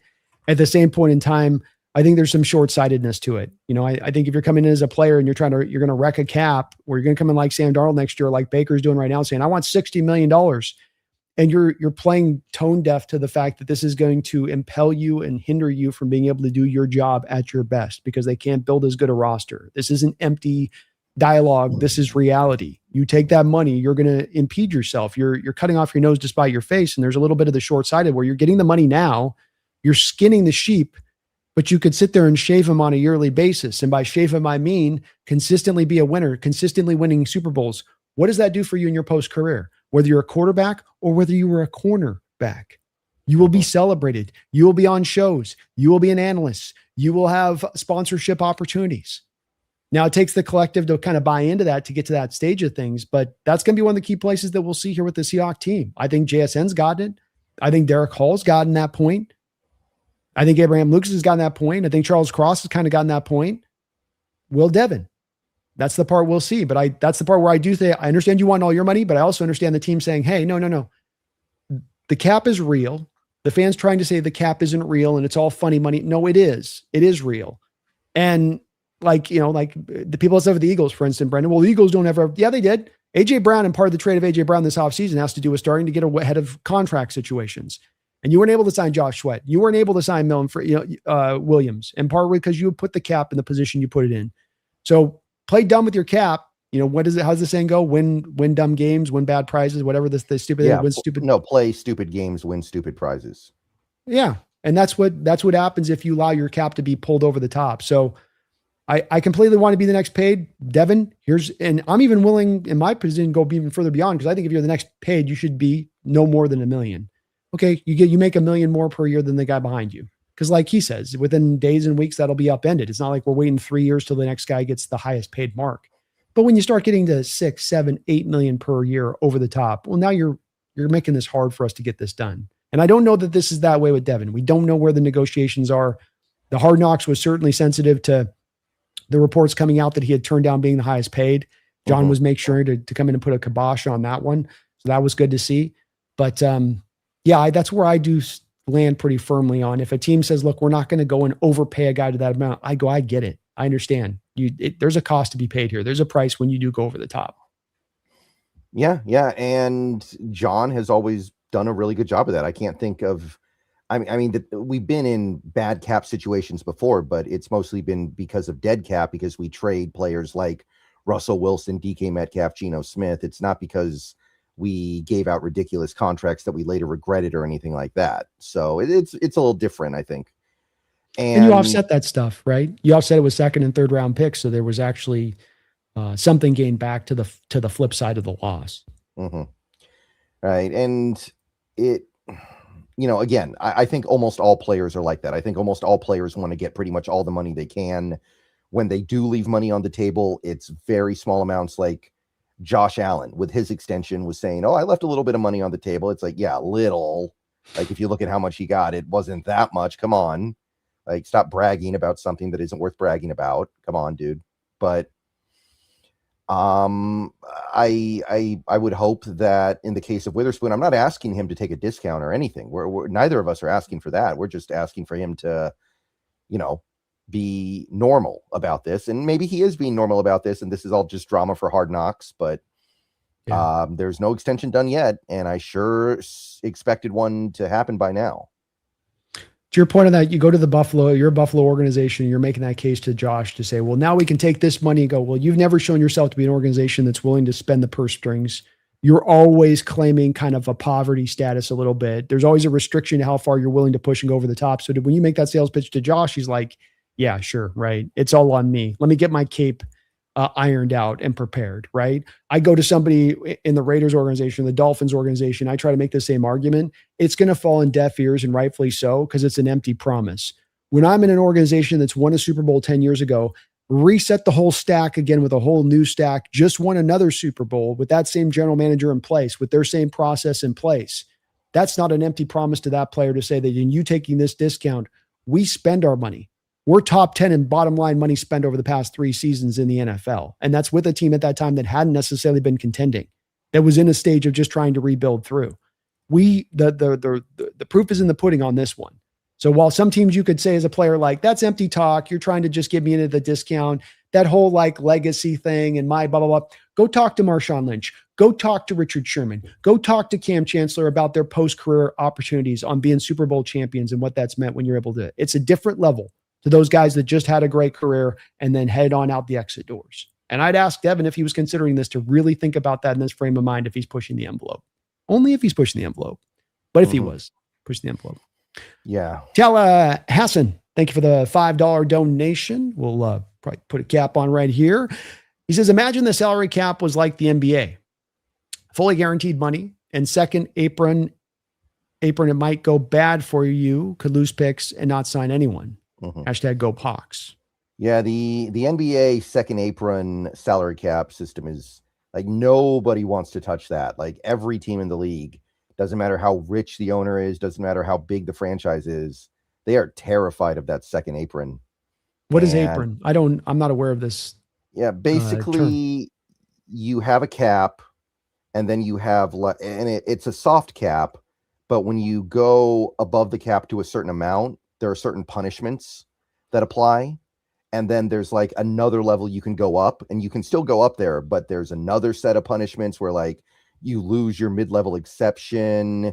I think they take away picks. I don't know all the exact details, but basically the NBA has constructed a scenario where you have a soft cap, but the punishments for going too far above that cap are so bad that nobody wants to do it. It costs so much money. It's like you pay a tax to the league for every dollar you go over the apron. I don't know the exact details, but I know that nobody's messing with it. Yeah. And I'm glad the NBA doesn't have, or NFL just, it'd be great for the players to have the guaranteed contracts. You feel for them. I think the NFL has done a lot. The Players Association has done a lot to try to get these guys with pension after a certain amount of years and to try to get them a little bit more taken care of in their post-football life. but it's just a sport that you can't guarantee the deals. There's too many injuries. There's too many problems that would cause from that to why they can't do it. And you'd love to do it, but just it's the nature of this sport and how it's the short life of the careers and all of that, that it's just hard to pull that off. Yeah, and I don't know if it's good for basketball either. Like, was it good for basketball when Rashard Lewis was making $20 million sitting on the bench for the last 3 years of that deal? Like, I don't think so. And that's why the NBA has done the amnesty clause, I think twice, maybe 3 times, where they give every team the ability to wipe one contract off their cap, because over time, every team accumulates at least one contract that is incredibly punishing. Like, every team has a Gilbert Arenas or a Rashard Lewis, or you get what I'm getting at here. Oh yeah. It's a sport of the mailed-in player. I mean, more than I would even say with baseball, where the guys go wrong in baseball, and that's sometimes just the nature of that sport, where it's like it's like Cal this year. You know, there's just some years where it's just like you can't hit the ball after you were just destroying the year before. It's like that's how baseball is brutal that way. But basketball, you have a lot of guys that you get the feeling of like, is this guy is checked in and connected, and as like, you know, every time Harden wants to get traded, he starts to get fat. You know, it's just like, that's kind of the mentality a little bit that like exists throughout the league a little bit, of just kind of, once you get your money, you just kind of ease back and chill because they can't do nothing about it. So I'm glad the NBA's got that ability to take the bad one off the books in that way, because there is no, like, you're not held to any kind of standard once you have your contract as a player. It's kind of like you can do whatever. Right. Appreciate you, Talahassan. Well, thank you guys for all the support today. You too, Talahassan, for the double dip donation. Folks, do me this favor if you can. Please do get subbed on up if you're watching from my channel over to Brendan Nelson's channel at Seahawks Brendan Nelson here on YouTube, as well to my side. If you're watching from Brendan's side as well, please do sub up here. We'll be doing this on a weekly basis with you guys. Really good to have you back here, Brendan, and getting this cooked back up onto what is going to be hopefully another. It's going to be hard to top last season, brother, but I'd like to see them try. Yeah. I'm here to see another run of it. I certainly would take another run of it. So we're gonna have a great season with you folks here. We can already tell you guys are in mid-season form on that angle of it, certainly with the donations. Absolutely unbelievable support to both of our channels. And it is really, really, really much appreciated. So we will be back next week in looking at the Titans, and also at that time, probably talking a little bit of, I believe we got an inter-squad practice at that time on top of this preseason game that was undertaken. And those tend to get violent, so we will be seated. That's right. Hopefully they got they're taping up the hands and getting them all ready, because you know it's going to go down. It's happening at every camp. So we'll see how that goes as well. But we will keep you tuned into all the action and let you know what's going on. A little bit of another Hard Knocks episode as well. So a lot to turn over next week. We will be back very soon. But until next time, folks, please don't ever forget, you're hearing the hype. You're hearing about Rams. You're hearing about, fluke and luck and all that. Don't listen to none of that. Listen to us. Listen to what we're telling you. We were telling you true last year. We're going to tell you true again. Don't you ever forget, your team's on the precipice to repeat once again. So always remember, always go Hawks. Go Hawks.